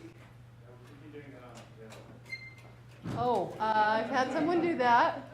Not really great. Still didn't work. Actually, what they did is they decided they would hold the bike down there at the, what do you call it, their little round sprockety thing. And so he had more control without the, but then his hands were not up where the brakes were. So when you hit 35 miles an hour and your hands are down here, you got a big problem. Right? Okay, so there you go. There's the backwards bicycle. I love watching people watch this because you guys come alive. It's like, oh, I never thought of that. It's just like riding a bicycle is not. It's just like riding a bicycle. We really do have patterns of thinking. We have the way that we do things, and it makes complete sense to us. So Dr. Bruce Perry talks about being present, parallel, predictable, and patient. The 4 Ps are actually ways that we can help a child feel attuned to and help them make changes in their patterns. Because we can't consequent, punish, or ignore change for these children. We have to do this. We have to be present, parallel, predictable, and patient. And I'm not going to say any more about that because they cover that in class 4. So your goal really is do what you do best. Create a safe base. Make it okay for these children to try and to fail. Because you just had an experience where it should have made sense. Just do this. And it didn't.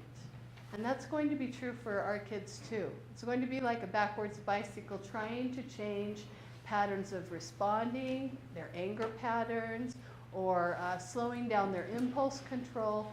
All of that is going to be tremendous work for them. It's not just something you stop doing.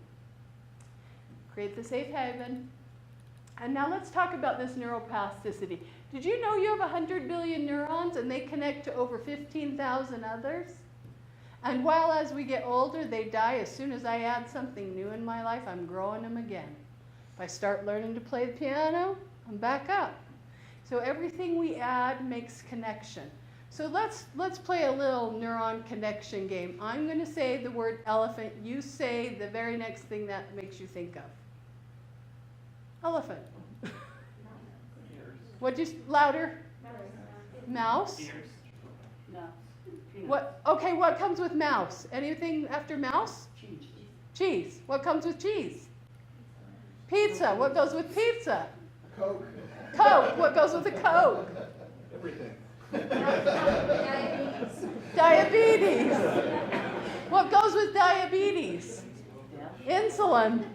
Nobody is saying elephant, right? This is how neurological connections, it works for all of us, only it takes us different places. So let's do a little experiment, if you will. Is everybody from around here, or is anybody from a big place? Big city, big city. Seattle? Pretty big? Pretty big? Where are you from? Portland. You guys are neighbors. This is not bigger. Okay, let's use that, because I haven't been either one, although, by the way, I will not be teaching 5 through 8 because I'll be in Seattle going to Alaska. Anyway, so let's just assume tonight I'm driving home from work and I get on the phone with my sister and I'm chit-chatting up a storm and I just keep on driving and I miss the Spanish Fork exit. What do I do? Go to Benjamin? How far is Benjamin? 3 miles. 3 miles? He's not concerned at all. I get off at Benjamin in 3 miles. What if I'm super chatty and I miss the Benjamin exit? Payson. I go to Payson? Is there more than one exit in Payson? There's 2? Which one do I take? The first, the eagle one. Look at him. You can't see the look on his face. He's like, what's the big deal, right? That's the absolute truth. And that's exactly how I will respond when I get too chatty with my sister and miss the exit. Oh, well, Benjamin. It won't be a big deal at all. But if I have to go to Seattle and I have to go see, I don't know what do I go see in Seattle? The Space Needle. And there are directions to the Space Needle. And I miss the exit, what am I going to do? Panic. I'm going to panic. I'm going to put, oh, don't be making this easy on us. Let's stay with the thought. Let's stay with the thought that I needed to get on that exit, I missed it, and I am going to panic. Or I'm going to swear, because now it's 20 minutes till I figure it out and get clear to the next place, and hope that it turns me around. Or I'm terrified that it won't turn me around, and I'll get off, and now I'll be stuck even further. Have you had these experiences? This is what neuroplasticity is. When a skill is part of you, you don't think about it. It becomes autonomic. You just do it. And when it's not part of you, it creates this fear of practicing even, because I'm not good at this. Have any of you done anything new lately? New job? Backwards bicycle. What? Right? Was there any stress in that for you to try to ride that backwards bicycle? Little bit, up there in front of everybody staring at you. Even though I know you can't possibly do it, I'm so excited every month to bring that thing in and just watch people even try. Because it's such a good lesson. It seems like we should just be able to figure some things out, but we don't. If we don't have the connections, we don't have the connections. It's just that simple. So sometimes when they just make sense to you, don't expect it makes sense to the children or the people in your lives that are around you. They don't have that same thought. So let's do a little brain. This is a brain. This is a brain on drugs. Oh, that joke worked. Awesome. I've never done that before. Huh? That was a commercial. It was a commercial. You're right. Only it was an egg, right? Right? Okay, so here we've got a brain. Here is the brain stem. What happens in the brain stem? Primal. It regulates your body temperature, tells you all kinds of things about just I said autonomic a minute ago. Literally, it's just the system that does what it has to do. In fact, it's such a phenomenal system, it tells you things like how to respond if there's a problem. Do you have a system in your body that goes off if there's a crisis? You do. It's the fight or flight response. Have you heard of the fight or flight response? You have, good. Some people have added freeze and faint because some of you aren't fighting or fleeing. You freeze or you faint. So they've added that to it. And now I add that caveat. Ooh, I'm realizing all my caveats are about peeing. So here we go again. Some people say that those who wet their pants in way back times, if you were running from a woolly mammoth, you wanted to be as light as a feather to run. One way to do that would be to wet your pants. So those who wet their pants, that's also an autonomic thing that a body might do when it's fearful. Okay, so those things that happen to us when we're under duress in a fight or flight response are necessary. They help us to move quickly, help us to respond, help us to make snap judgments, and more than anything, they just tell us you're in trouble. And we need those. They're an important part of who we are. They're not so great if they don't turn off. For our kids, in here, near the emotional center at the limbic system, there's this thing called the amygdala. And the amygdala continually sends messages about their state of being if they're in a fight or flight response. For children who get stuck in a space where they are often in a traumatic environment, it just stays on. Kind of like if I set the temperature to 72, but it just kept firing and it was 78 and it didn't turn off. It thought it was 72. That's what happens for these kids. They get stuck in the belief system that they're in danger and they're responding to danger. So their body tells us they're in danger. So Bruce Perry tells a great story. He's a phenomenal understander of this whole brain chemistry thing. And so as a clinician, he meets with children, helping them work through a number of these issues. And he had a young boy who came in, not young, teenage boy who came in. First client of the day, Bruce had just come in from a run, and I guess he had one of those big Fandango watches. If any of you are runners, I think they tell what your heart rate is and your pulse and a variety of other things are on this. And this kid noticed this watch and said, "Can I wear it?" And he said, "Sure, why not?"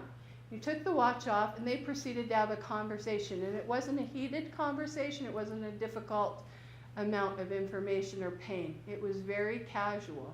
And he looked over at this kid who all but had his hands behind his head, like he was completely relaxed, having this conversation. And he looks, and his heart rate's over 90 beats a minute. 14-year-old resting heart rate. And he said, "The lights went on for me. I realized at that moment that all of this was not telling me anything about what was going on inside." His body still believes he's in a traumatic event and is responding as if he is. So he is stuck being flooded by those chemicals that tell him, "I'm in duress. A horrible thing is about to happen to me." So let me now go, this is me climbing up on my soapbox. When we use diagnostic criteria to tell you about a child, we often say things like attention deficit disorder, anxiety disorder, eating disorder, oppositional defiant, sleeping issues. I wonder if we could just wrap that up into a really nice little package and call that developmental trauma. If we could work through our developmental trauma, if my body didn't tell me all the time that I am under some kind of attack, would I maybe respond differently when I lay down at night and actually go to sleep? Would I respond to a command or a directive from another person in such a way that I might want to be more helpful or follow their instruction if I didn't think they were a threat to me? So we start to realize that our children literally look at their world through the eyes of threat and danger. And that's how they respond. And that helps you sometimes if you've been a teacher or had a kid who you were saying, "I don't know what happened. They just went from 0 to 60 in a second," right? And that's why. Because there isn't a lot of room, a lot of wiggle room here for them as they move through some of their painful stuff. Now, unfortunately, we have to get clear up here to the cortex right here, last to develop, right, base to the top, to do our logical thinking. How old are you when that finally develops? It's done developing? Huh? When it's done developing? Yes. Early to mid-20s? Yes. 27 before your logical brain is fully developed. Is it starting to make sense? It takes a long time to get to a place where we think rationally through everything. Not that we're not developing and adding those skills, but to be fully developed, you are between 25 and 27. Now, what if your body has a lot of trauma stored, a lot of memories of trauma, or trauma response going on? What's the chance that you're going to calm the emotional center down enough to be logical in your thought? You're not. Have you ever told someone with anxiety to just stop having anxiety and it worked? It just probably gave them more anxiety. Exactly. So we can't exactly make that work. There's a lot of things that have to happen. And one of the things they say that helps is if we send messages ourselves to our brain that say, hey, you're okay. I know you think you're under attack right now, but you're not. In this environment, you're safe. In this environment, nobody's going to hurt you. And so the key to a healthy amygdala is being around other healthy amygdalas. So that's you, right? That's what I'm hoping. That all of you have the skill and the ability that when a child is offline emotionally or struggling through their stuff, that they can look at you and you are the calm and the wise and the stronger person that says, we're okay. You're going to be okay. Because if you're not, I can do the opposite example, and we all have had these moments. I've had these moments where you go in with a charge, right? Did you just kick your shoes off clear across my living room and they hit the floor or the wall and scuffed it? Really? I've been here all day cleaning, and the first thing you do is walk in and kick your shoe off clear across the room. I don't care what happened today at school. Where's that going to go?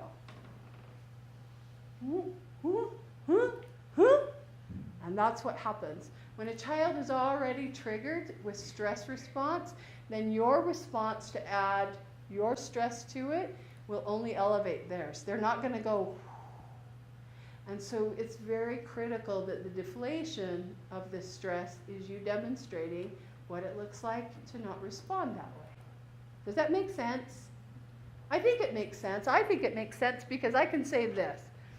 I have 2 fairly large dogs, English Springer Spaniels. My grandchildren have been raised around them.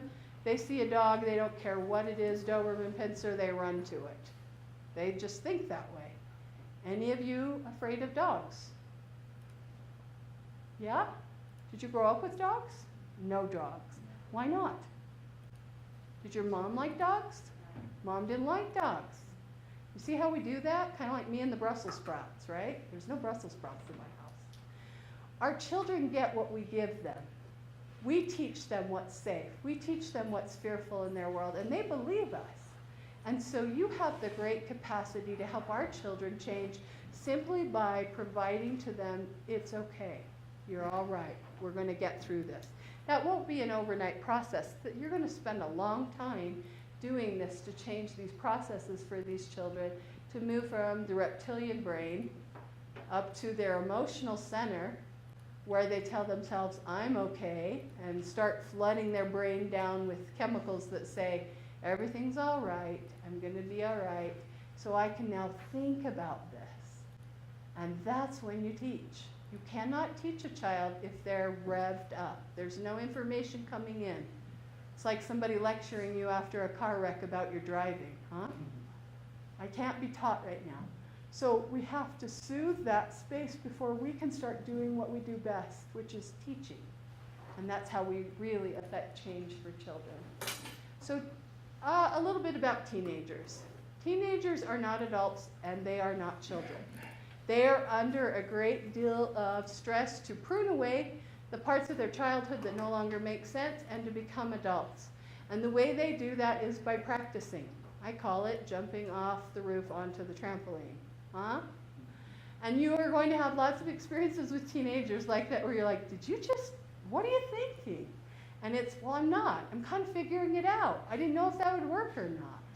And so they make a lot of mistakes. Hopefully we can be okay with the fact that they make a lot of mistakes. The other thing has already been addressed today.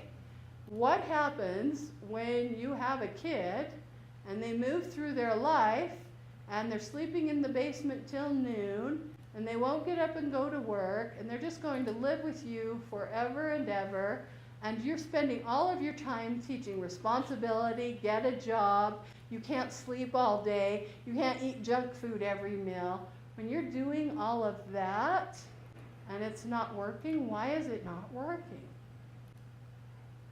Well, I'm just going to remind you, because at least me, when I leave on vacation in 2 weeks, guess what I'm going to do? Change the laws. Huh? I'm going to sleep till noon. I'm going to eat things I shouldn't eat. I'm going to do dangerous and fun things. Because that's what we do when we've had too much of everything else. We look for ways to decompress. So when you see teenagers and they're stuck in this space of, I need to sleep, I'm not eating well, it's because their lives are pretty revved up in this whole, I'm figuring it out. So they can get overwhelmed quickly. Now, the one great thing typically about teenagers that is a real gift from somewhere is that there comes a place where they hate us, and we're grateful. And the reason we're grateful is because if someone cuts the crust off your sandwich and is a great cook and will make your bed or rubs your back when you're sad, would you ever leave home? I mean, I think that's called having a maid or being at a resort. So there has to be a place in our lives where our children look at us and say, I can do better. I'm smarter. I know things. I'm going to go try. So let's start looking at that time when they start rebelling and thinking they can be more in charge of their lives as a good thing. Because we don't want them to forever live in the basement, right? We need them to go and practice their skills. But more patience as they are doing a lot of progression with their brain and their development. All right. As a table, and I do have prizes, I want you to name 8 things in all 4 areas of development: social, cognitive, emotional, and physical. What affected you as a child in your development for good or bad physically, emotionally, mentally? What affected you? First team done gets the prizes. Okay, go, work as a team. Have someone writing.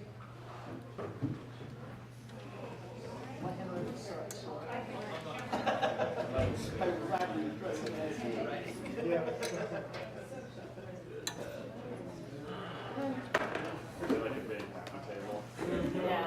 Who wants to write? She got a pen. Go for it. Yeah, all right. No.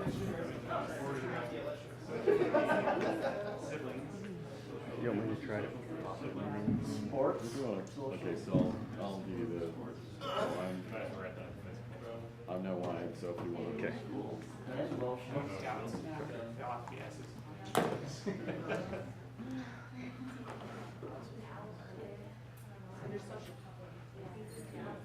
Friends.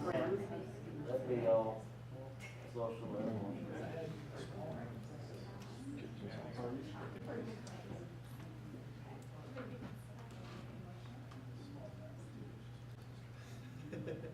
Community events. Work.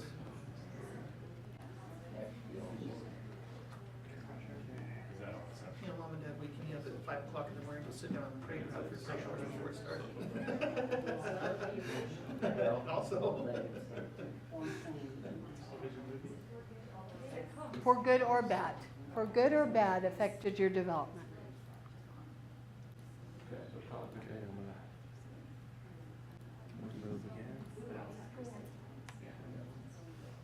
My parents forced me to take animals.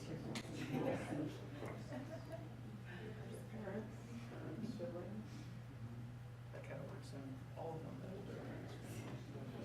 Animals. That's just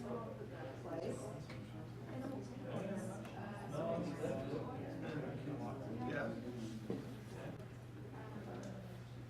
Cut neighbors' lawns.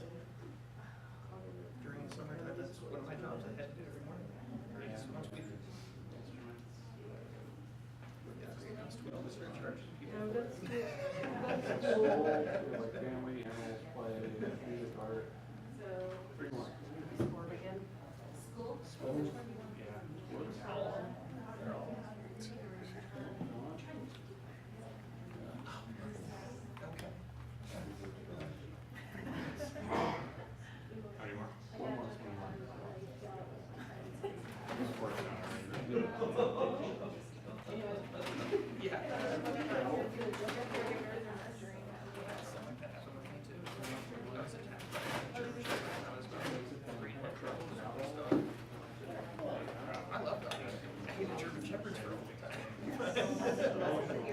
Love, hate, fear.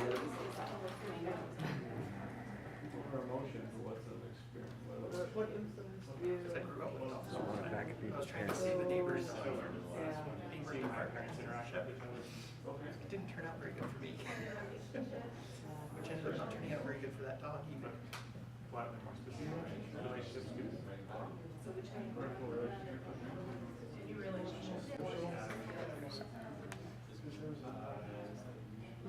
making friends, fighting with friends. Workplace. Or goals? Birth. Birth.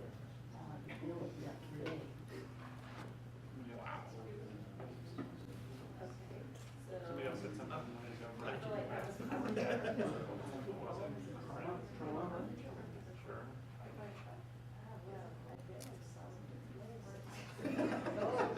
All the above. Aging parent. Team sports.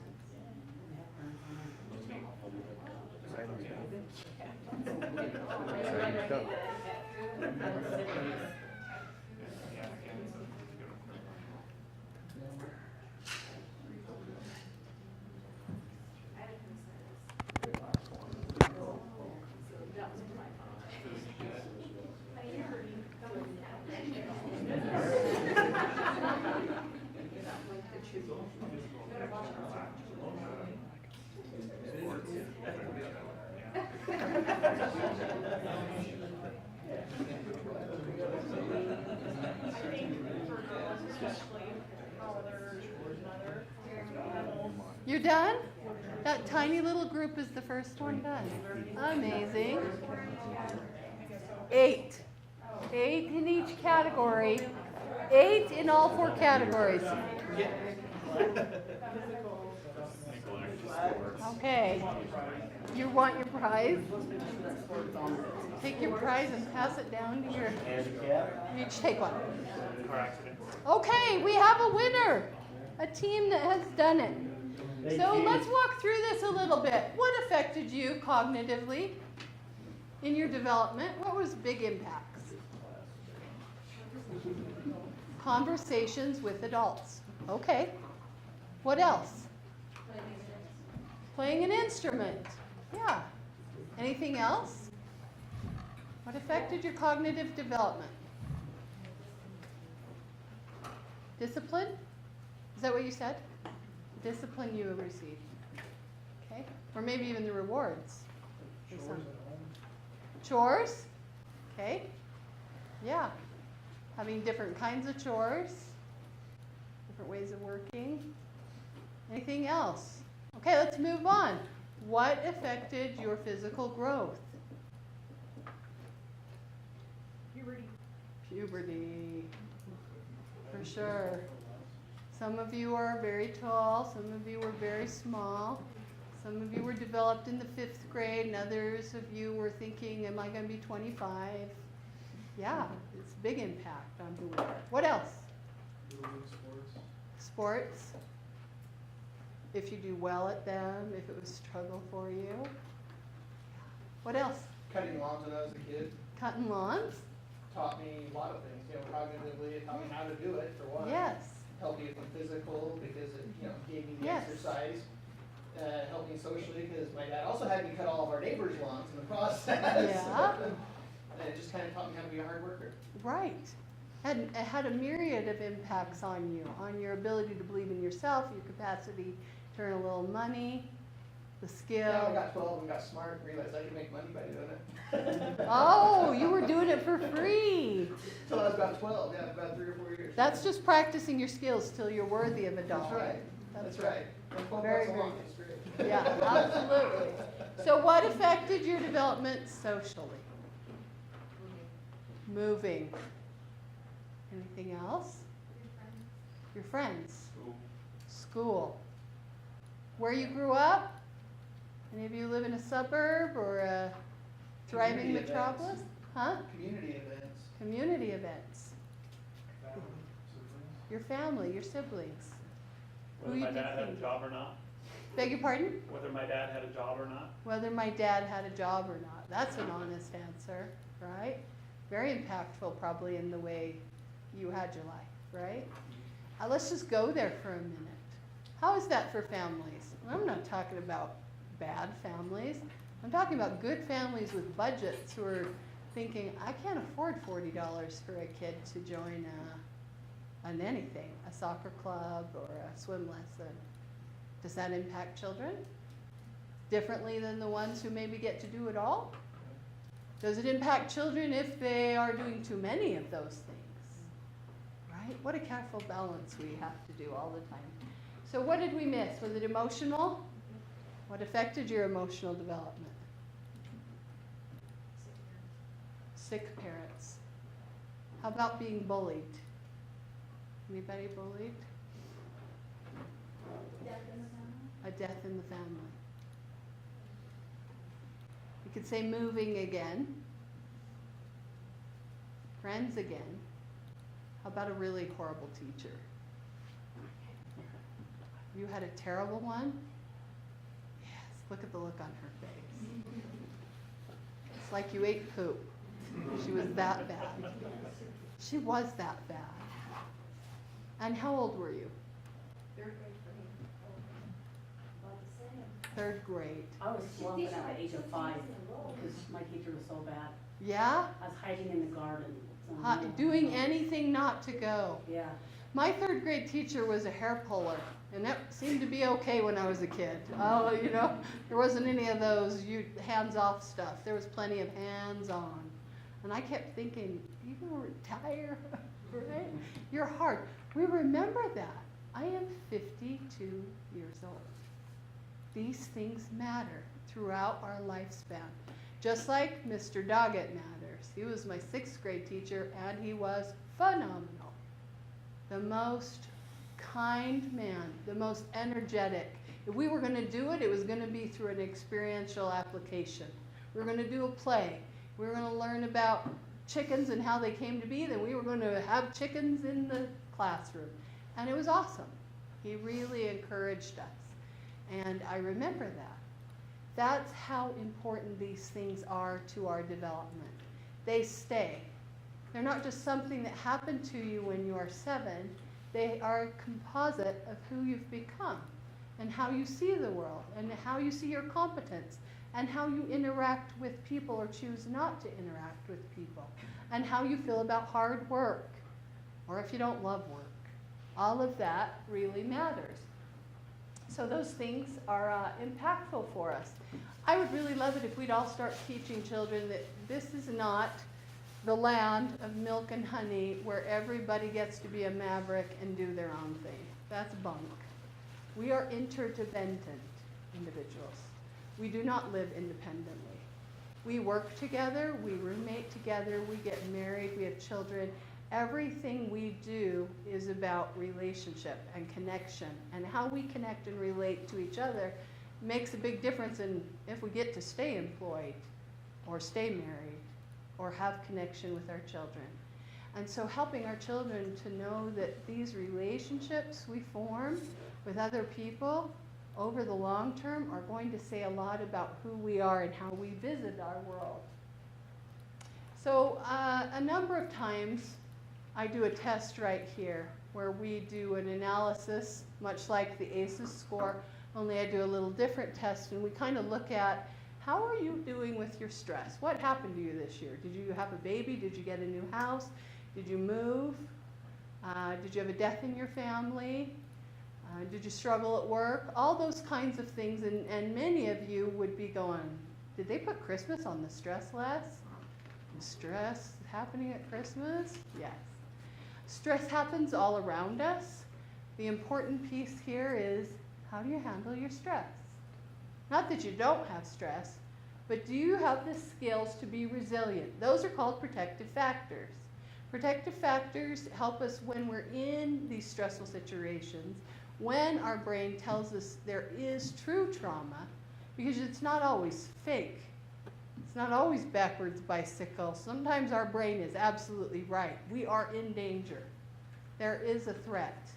How we survive that is our resiliency, how we interact that. So that's the other thing. We don't just teach children that there isn't danger. We have to teach them, what do you do in danger?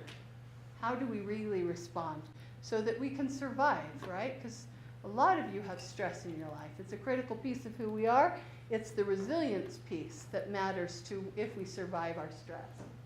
So on your pages, well, back right out of that, I've assigned each of you an age. The preschools, the school agers, teen, all of you, would you please, from the things you've learned today in class and whatever you want to Google or look in your manual for, write down what you know about this age group and their development.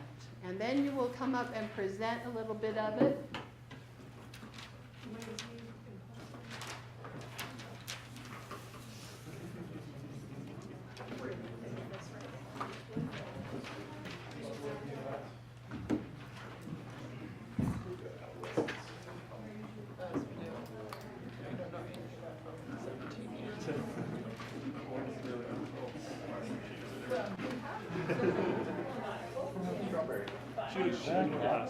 Yes, but there we have adolescents, 12 to 17 years. 12 to 17, what are we shooting for?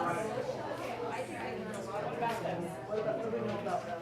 I'm letting you guys, I'm letting you guys. Extremely ambitious, I think it's very helpful, know it all, smart. She learns that she doesn't have some food, that you're gonna notice. No. I think they could be ambitious. They could. They know it all. It's amazing to see the difference in the behavior. That's like number one. First month of her life, she's constantly so she's doing a lot better than her sister. Yeah. So yeah, I think they learn. Their That's boundaries. probably the biggest one. I think they like testing out. Oh, yeah. There's a reason why it's called terrible foods. I think they want both, you know what I mean? They want training needs on it, but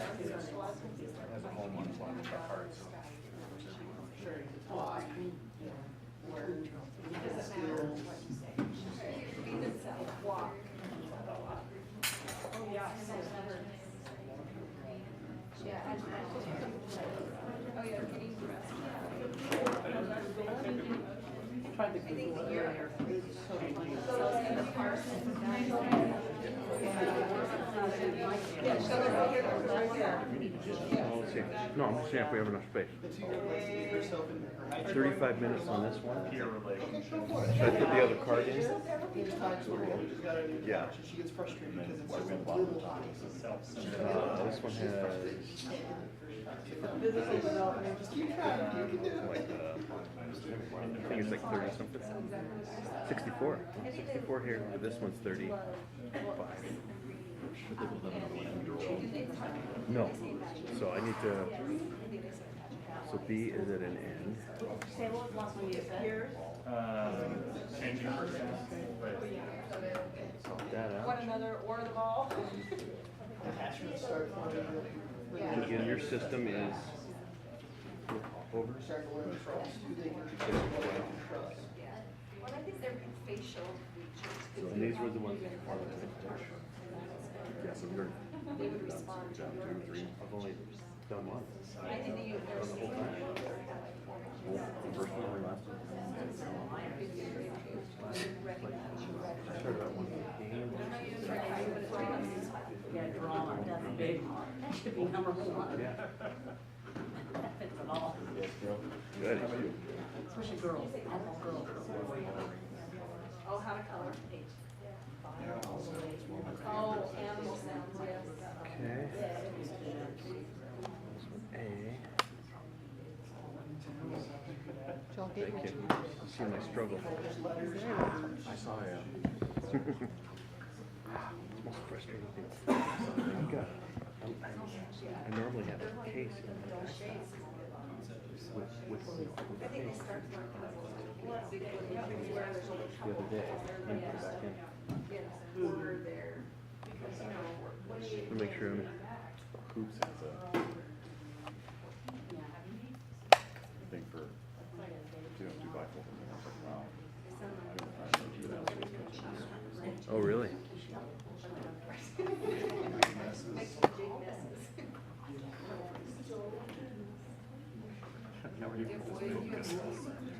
Well, with this one I could zoom in and see. Yeah. But this one, that was hard. Yeah.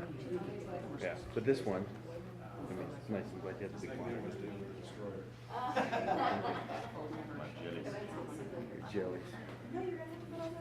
Okay. It's okay.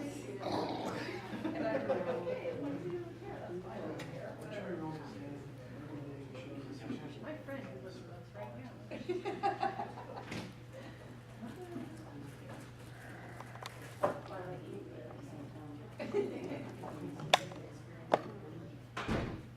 Well, because you're gonna cook.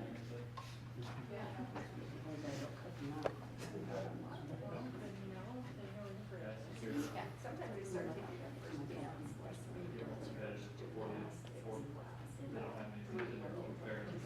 preschool or something like that. Some kind of, I was hoping to get some direction.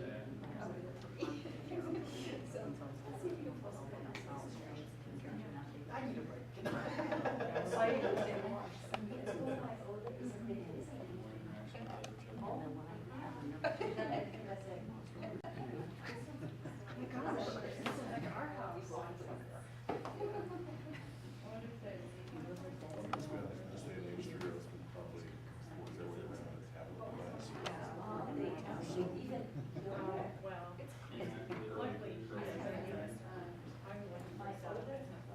Oh, look at that. What a guy.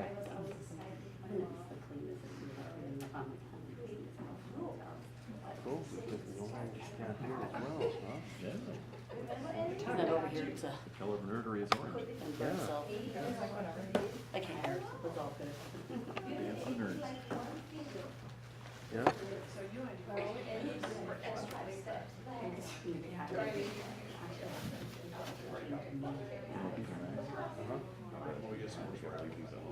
Really?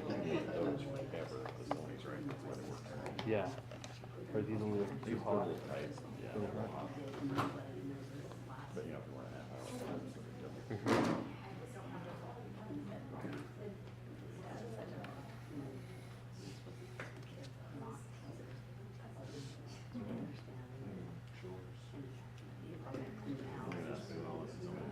It kind of feels like they turned off the AC, doesn't it? Amazing. I know, I'm noticing that as well.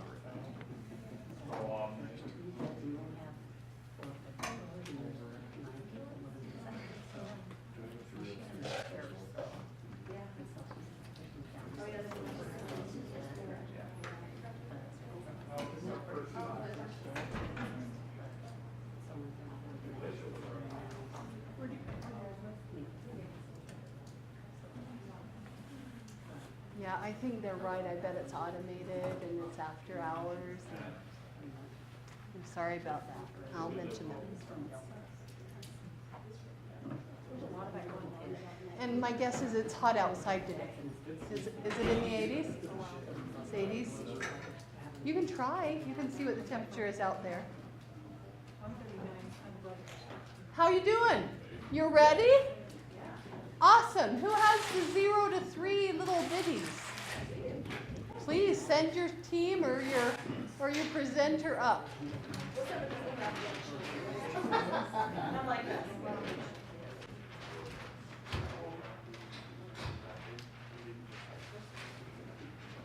Feels like any one of those scrolls.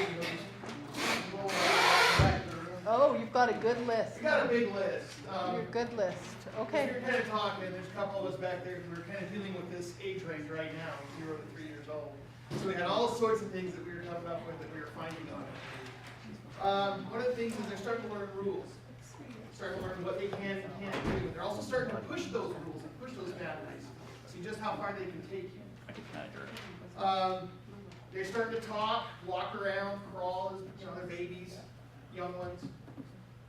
Starting to potty train, you're discussing in class. They're starting to get themselves dressed. They can buckle themselves up. It's like at 2 years old, our 2-year-old right now can buckle herself up in her high chair at dinner time for breakfast. They know they have their own opinion. They try to express it the best they can. The 2-year-olds, they like to always try and, they can't articulate their words very well sometimes, and so they get very frustrated. And so they have a lot of mannerisms of babies.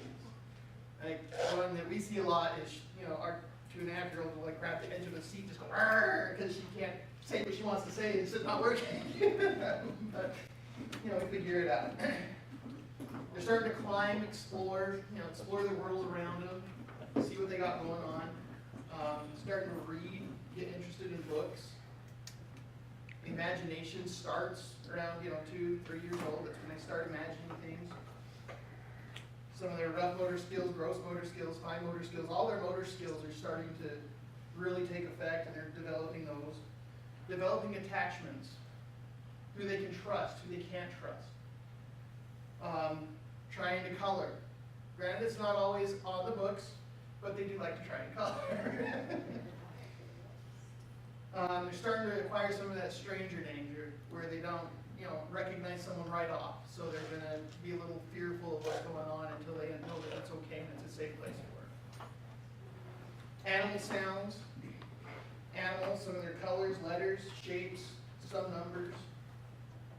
Towards age 3, you'll start to see them putting together basic puzzles, like really big piece ones, as they're starting to put everything together. They love to make messes, all kinds of them. Some of the physical skills you'll start to see develop, of kick balls, throw balls, at your walls or your windows, either way. It's still fun. And even nowadays, you start to see kids in that age range start to play with tablets and phones and computers, and half of them know how to work things better than we do. And then participating in family chores. They're starting to learn responsibilities. Like, okay, you need to make sure you clean up your messes. Can't put this in your box, put this in your box, put this in the box. And they start to associate some of those things together. And it works on all their skills together. Those are some things we came up with. Thank you very much. These little people are at the age of functional play. Everything has purpose. I'm learning my gross motor skills. I'm literally learning about gravity and where I work.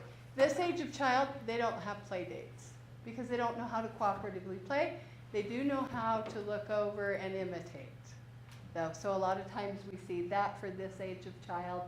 Lots of consistency, object permanence, understanding their world, attachment. We've talked about that. Trust being huge. Thank you so much. Who's the next group? You guys, preschoolers. Who's coming up?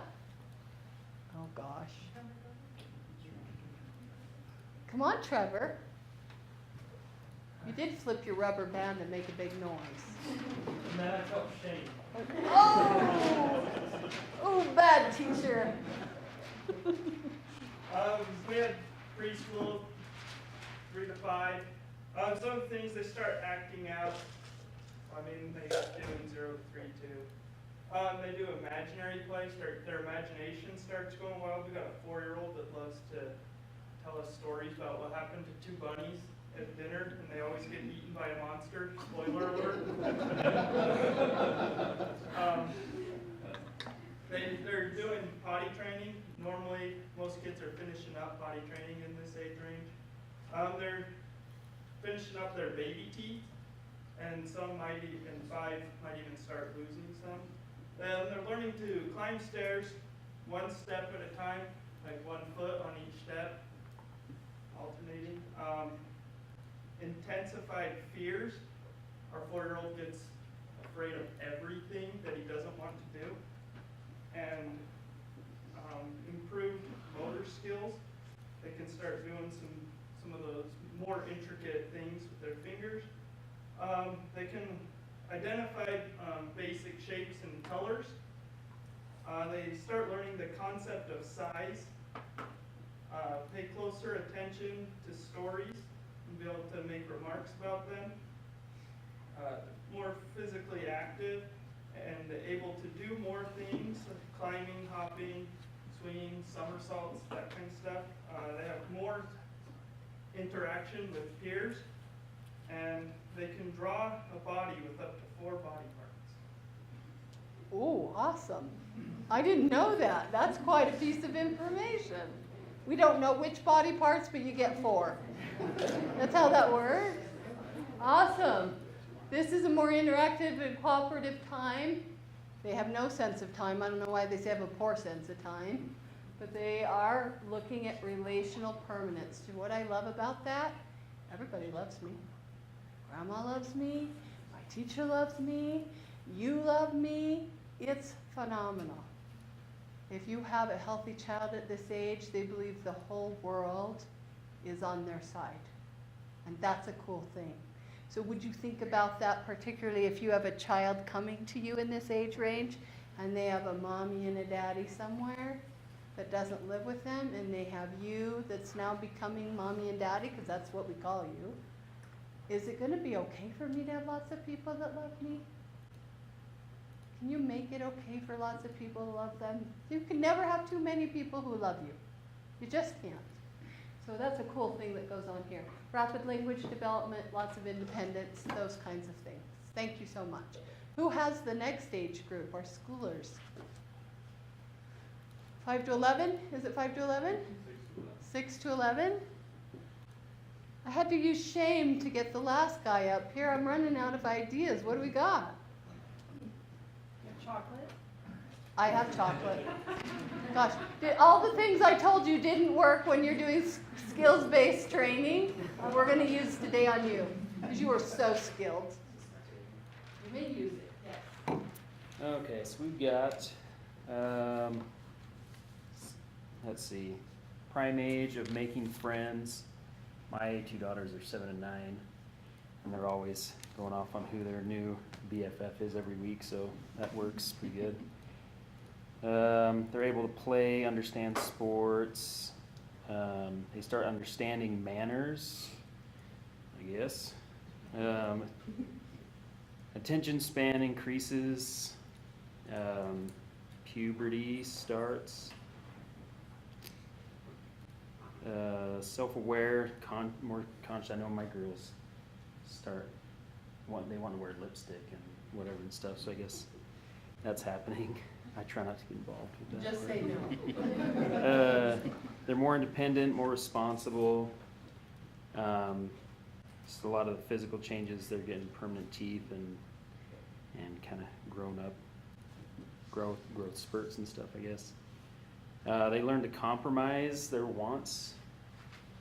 I've learned that's getting easier than it used to be with my kids anyway. We can just explain to them why they can't have something. Anyway, that one's working out good for us. Use logical explanations for things. They experience more peer pressure. They're more competitive. They understand consequences, teamwork. They want acceptance. That one we didn't expand on more, but rapid development of mental skills. That one is kind of awesome to watch. Actually, I like that one. And then physical cleanliness, closeness. But cleanliness is good too. I promise. That one should have been on there. But that's what we have. Awesome. Thank you very much. I just want to say, if you don't have permanent teeth, you don't get to wear lipstick. Okay, what I love about 6 to 11 is they are selling runny lemonade on the corner for $0.25. Industrious. Figuring out, I can change the world, or I can change my own world, is one of the cool things about this age. I love that you were talking about developmentally. They're now able to see beyond the concrete system of, if we don't go to Lagoon this Friday, Lagoon will burn to the ground and we'll never get another opportunity, right? So that's the neat thing about being able to think out of the box a little bit more as we move towards some of that. Maybe we could go another time, and they become more aware of that as they work through that. Adolescence, who has it?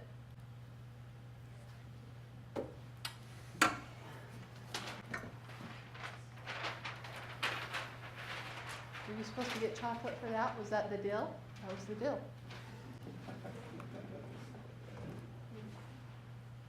Lots of little chocolate or big chocolate? You know, in newborn babies, a lot of doctors will actually prescribe sugar because it reduces pain. They're doing sugar now in their mouths after shots. Yep, it's called thru. That's the brand. All right, so we might be a little biased, my husband and I, because we have 3 in this age range right now. So we have lazy, you know, they like to sleep till noon. Their rooms where they were once nice and clean at this age, now their laundry is everywhere. Impulsive, I think because like they have the adult capacity, but they're still just kids. Know-it-all. That was, yeah, she reminded me of that one. Rebellious in that they want to be independent. Self-centered. So, you know, everyone's talking about them, or every conversation, they lead it back to themselves. Changing emotions. Increased emphasis on peer relations. Physical development, so major changes going on there. Drama and mood swings. So when you look at it like this, adolescence doesn't seem so great. But we've all been there. We all remember what it was like. And so just try to be patient. They'll come out of it. Yeah. Right? Very true. Yeah. And that's why we do talk about them, because often a lot of negative words are associated with kids in the terms of self-centered, trying to figure out if I'm important, lazy, I need more rest. It's hard to change some of those, but yeah, they do have a lot of these qualities in some formation or another, because they're trying to figure out their identity. Who am I? What does this mean? Romantic connections become a big deal, right? Everybody, my boyfriend is far more important than you on Christmas Day, kind of things. So some of this stuff can be hard as peer relationships become the quintessential thing. Did we have another group? Is that it? We only went to 17. We didn't do anybody older. All right, well, good enough. Okay, so you have done really well today. Development happens for all children at different paces. Our children in particular, their development has milestones and markers like every other child. What I find is that those of you who have parented or have seen children parented or been an aunt or an uncle or have any ideas of your own about what this should look like, often it comes in terms of I'm going to have mile markers where all of a sudden they read and all of a sudden they want to take a bath, and we have big markers. And then as we grow, we really hope that we have kids who are really great at a sport or become a valedictorian, and that we can see places in their life where they made an honor roll, so that we can make places along the path that say they made it. They're doing really well. They're super successful. And when I get stuck in this thought process, I go back to thinking about a wonderful day I spent with my husband, who loves rocks. He loves gems. He makes me necklaces. I think gems are supposed to look like this. I thought that's how they originated. So when he said, let's go to Sunstone Knoll and dig in the rock for my birthday, I said, all right, let's go do that. I'm going to go dig me up a 3-carat yellow something. Baggie, tiny baggie of little shards of yellowy glass. That's all it was. All day, 9 hours, I'm looking for a 3-carat. Little shards of glass. And he was so excited about that stuff and what it meant to him. And I thought, this is it. This is what happens when we're raising children. I keep waiting for a 3-carat moment. And I'm busy missing, I know, I have a D-. I got a C+ this semester. Or I don't have my laundry all over my room anymore. I actually put it in the hamper. Yes, you still need to do it, but I made it to the hamper. And it's very easy as parents to miss the itty-bitties of our children as they grow. And for these children, you may not get, whoo, you may have that, those trickly moments, shards of sunlight glass. And you have to notice them. If you don't, you're going to be so severely disappointed. You have to go back. I'm going to tell you to keep a journal, just because there are days where you're like, it's been the same 6 months, nothing has changed. And you need to have a record that says, oh yeah, there's been change. There's a big difference between a child who lies all the time and a child who lies all the time but comes clean after 6 hours instead of 12 hours. And we have to notice these things in the development of our children. We have to know when improvement occurs incrementally so that we can honor them in those moments, so that we can find the joy in the small things and not keep waiting for miraculous. Because our children's don't, all our children, see where the spelling problem came from? Our children do not always make it to the state playoffs. They just don't. But they still need to be recognized for their incredible capacity to grow and to develop. So, back up just a smidge here. This is just a conglomerate, everything we've talked about. Their culture, their age, the things they interact with, the things they do for fun, where they grew up, were they farmers? Everything matters in who they become. Everything matters in who you became. And so it's going to matter to them. And you have the capacity, whether it's for weeks or months or years or their life, to make a huge difference simply by changing the trajectory, if you will, of those beautiful moments where we recognize what's good and great about them, and they get to be part of your family and eat healthy food and learn about how to handle problems without overreacting. All of this is resiliencies for them, whether they go home or not. This is resiliency. You didn't learn everything from your parents. You went to your best friend's house too. We got things from other people. And our children will get things from other people. Your work matters. Every minute that you do it with these children, it matters for their changes and who they become. So as we close tonight, I'm going to play a movie for you called The Butterfly Circus. It's just really, truly one of my favorites. And this will pretty much be the end of our night.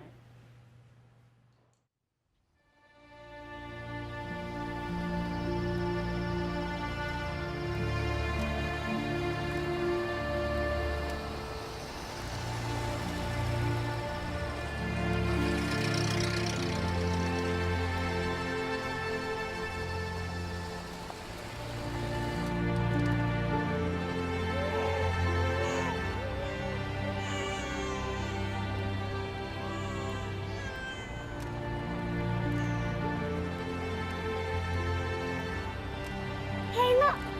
Can we go there? Aw, Sammy, you're breaking my heart. We're all the circus you need, kid. But they have rides. Tell me, Mr. Mendez. Why not?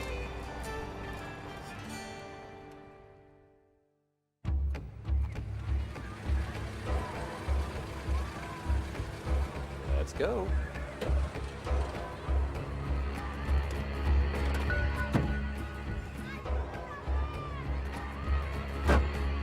Okay, boys, time to get me a date with the bearded lady. Who's with me?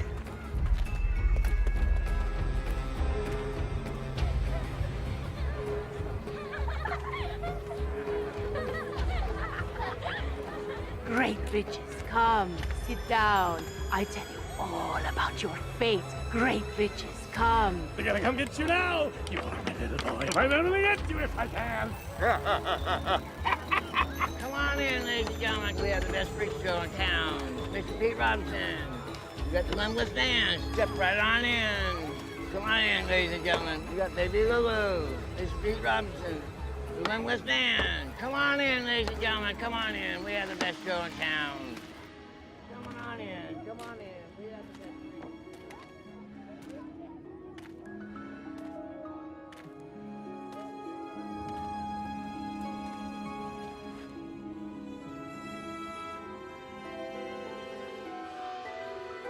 Not unlike a large heifer, she's a woman of extraordinary weight, who has a peculiar appetite for whole chickens. Now, down this way. The painted man. His world travels can be seen on every inch of his body, from head to toe. And now, ladies and gentlemen, gather in. A perversion of nature. A man, if you could even call him that, whom God himself has turned his back upon. I give you the limbless man. Look at that. Look at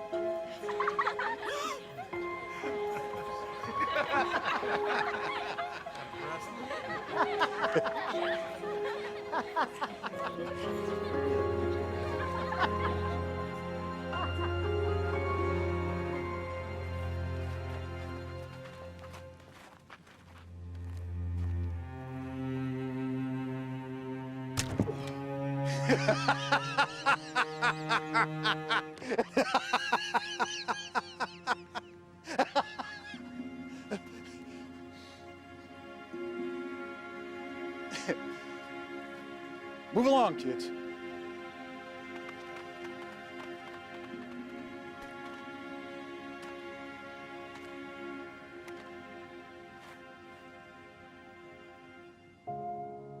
You are magnificent. Hey, get away from him! What's the matter with you? It's all right. No harm in it. My fault.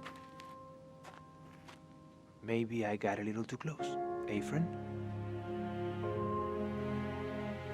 You have a good evening now.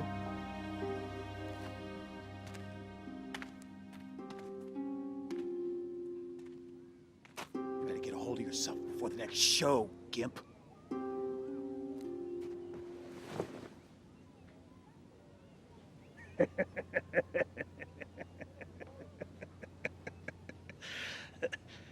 Real nice, Will.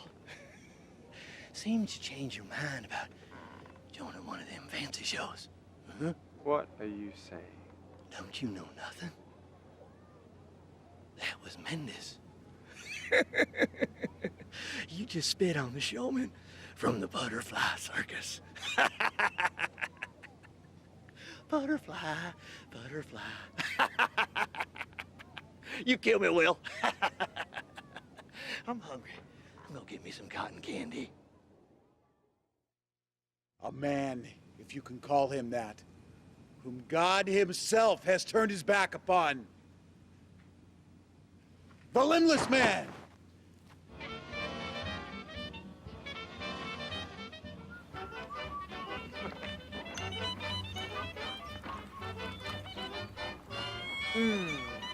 Muy bien.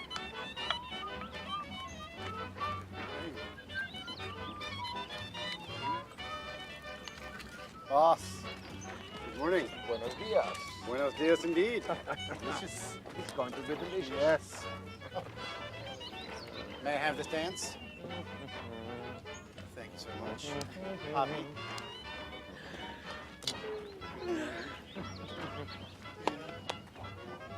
Would you get my trunk?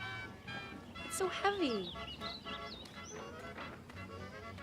But it's easier for you because you're so strong. Ah! There's a dead man in the truck! What?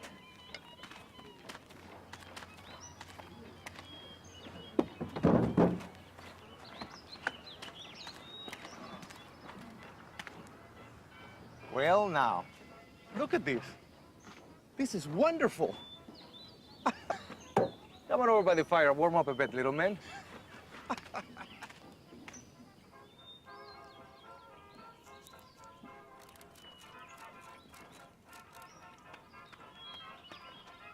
Sammy. What's your name?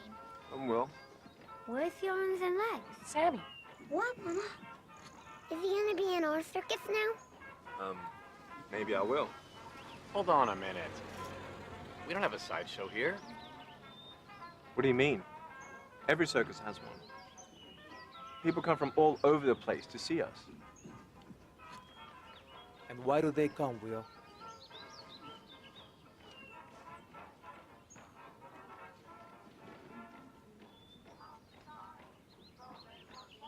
But yours could be different. No.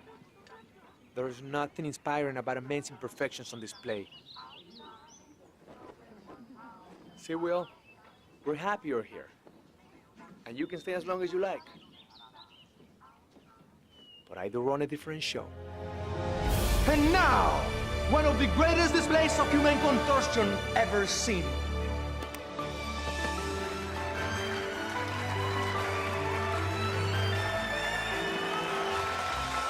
It is my pleasure to introduce Anna, Queen of the Air.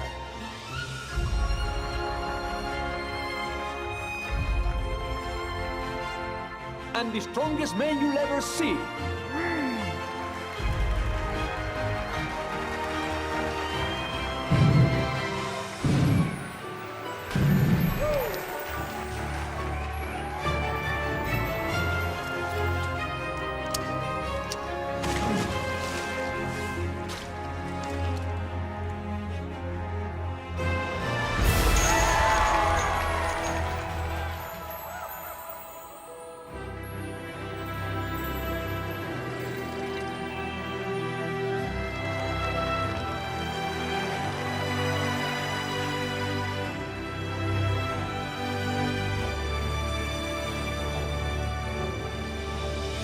The master of the flying trapeze and the oldest performer in the air, Papi!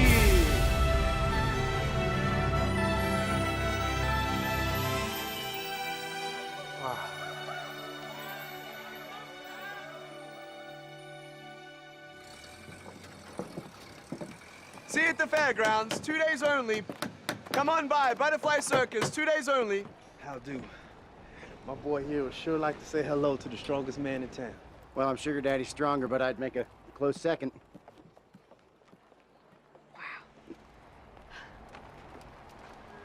Are you in the show too, mister?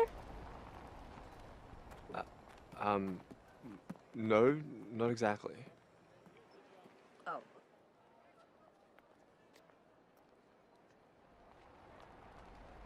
We best be going now. Thank you kindly. You bet. Wow, did you see that, Dad?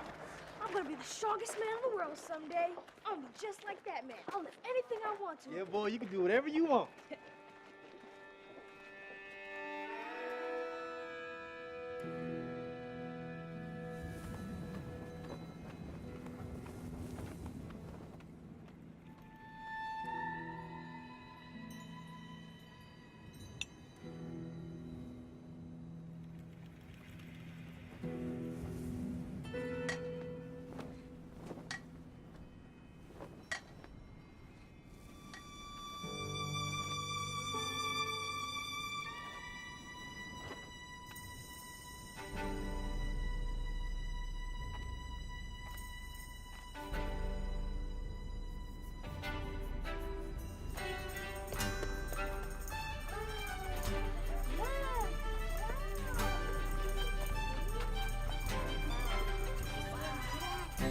Ladies and gentlemen, girls and boys, what this world needs is a little wonder.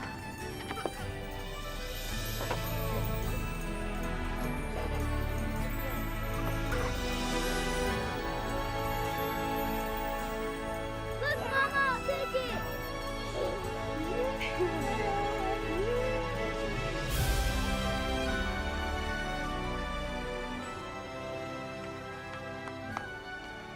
Splendid, isn't it?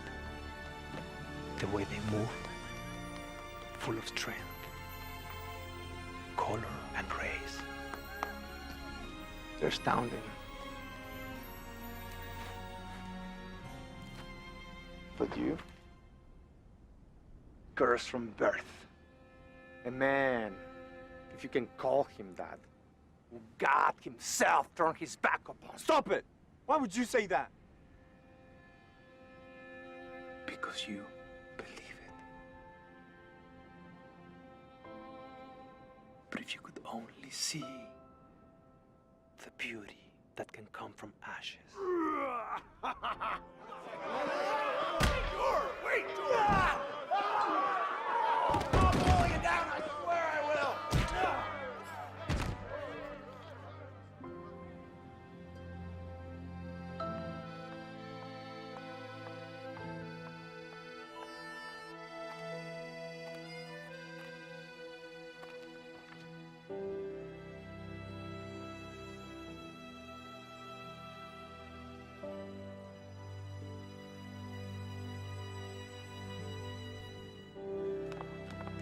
Your problem now.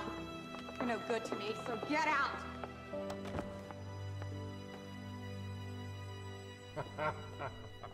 You're good enough for me, Dollface. Here you go.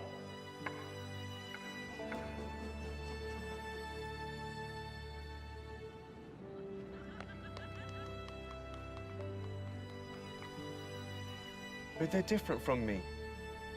Yes, you do have an advantage. The greater the struggle, the more glorious the triumph.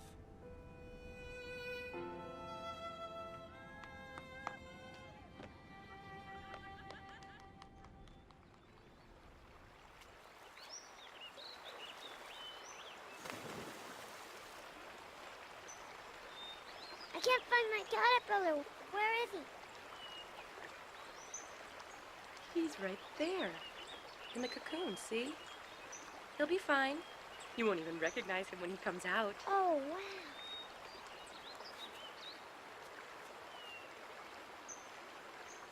Hey! Hey, George! Poppy! I need help to cross! Can anyone help me?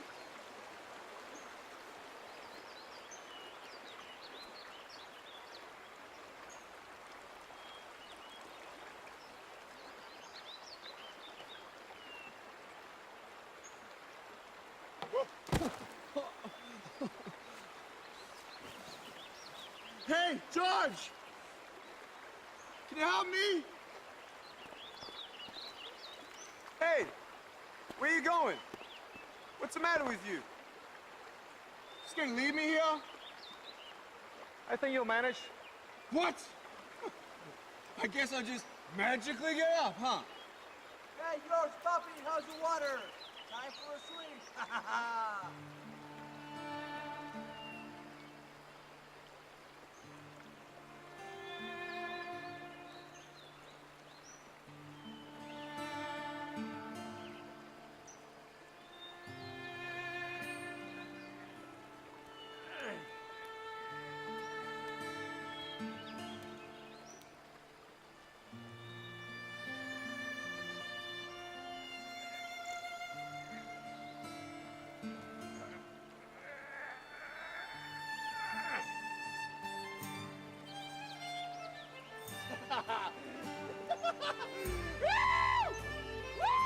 Look!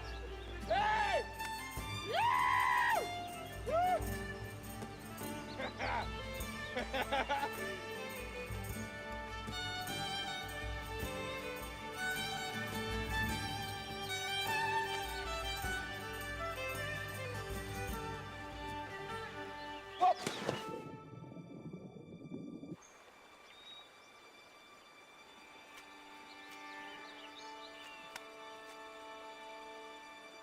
Hey, Will, you coming in?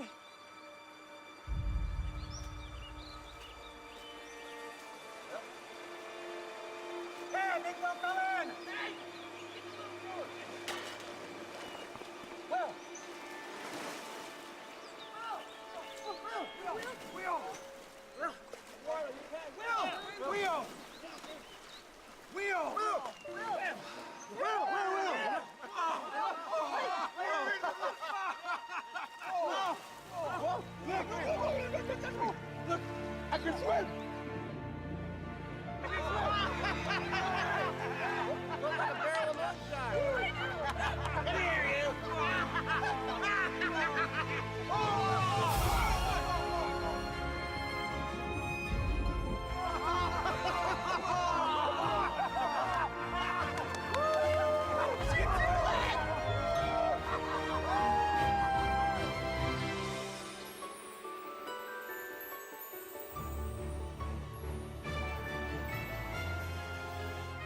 your eyes will witness.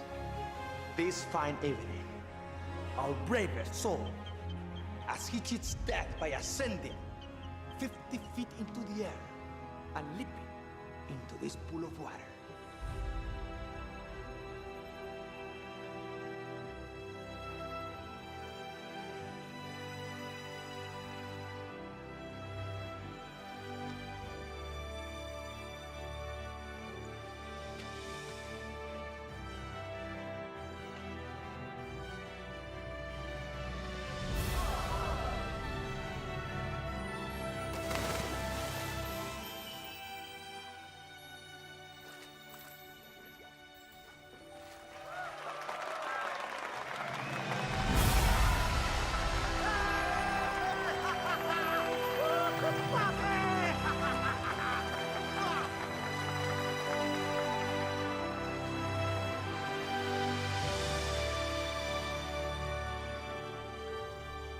Let's go see what he has to say.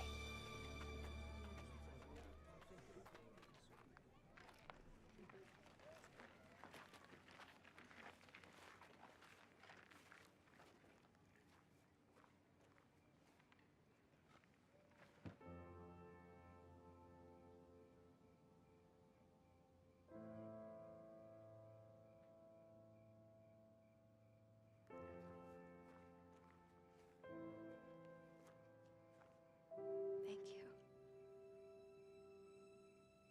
Wow, how'd you do that, mister? Were you scared? It was so high. I can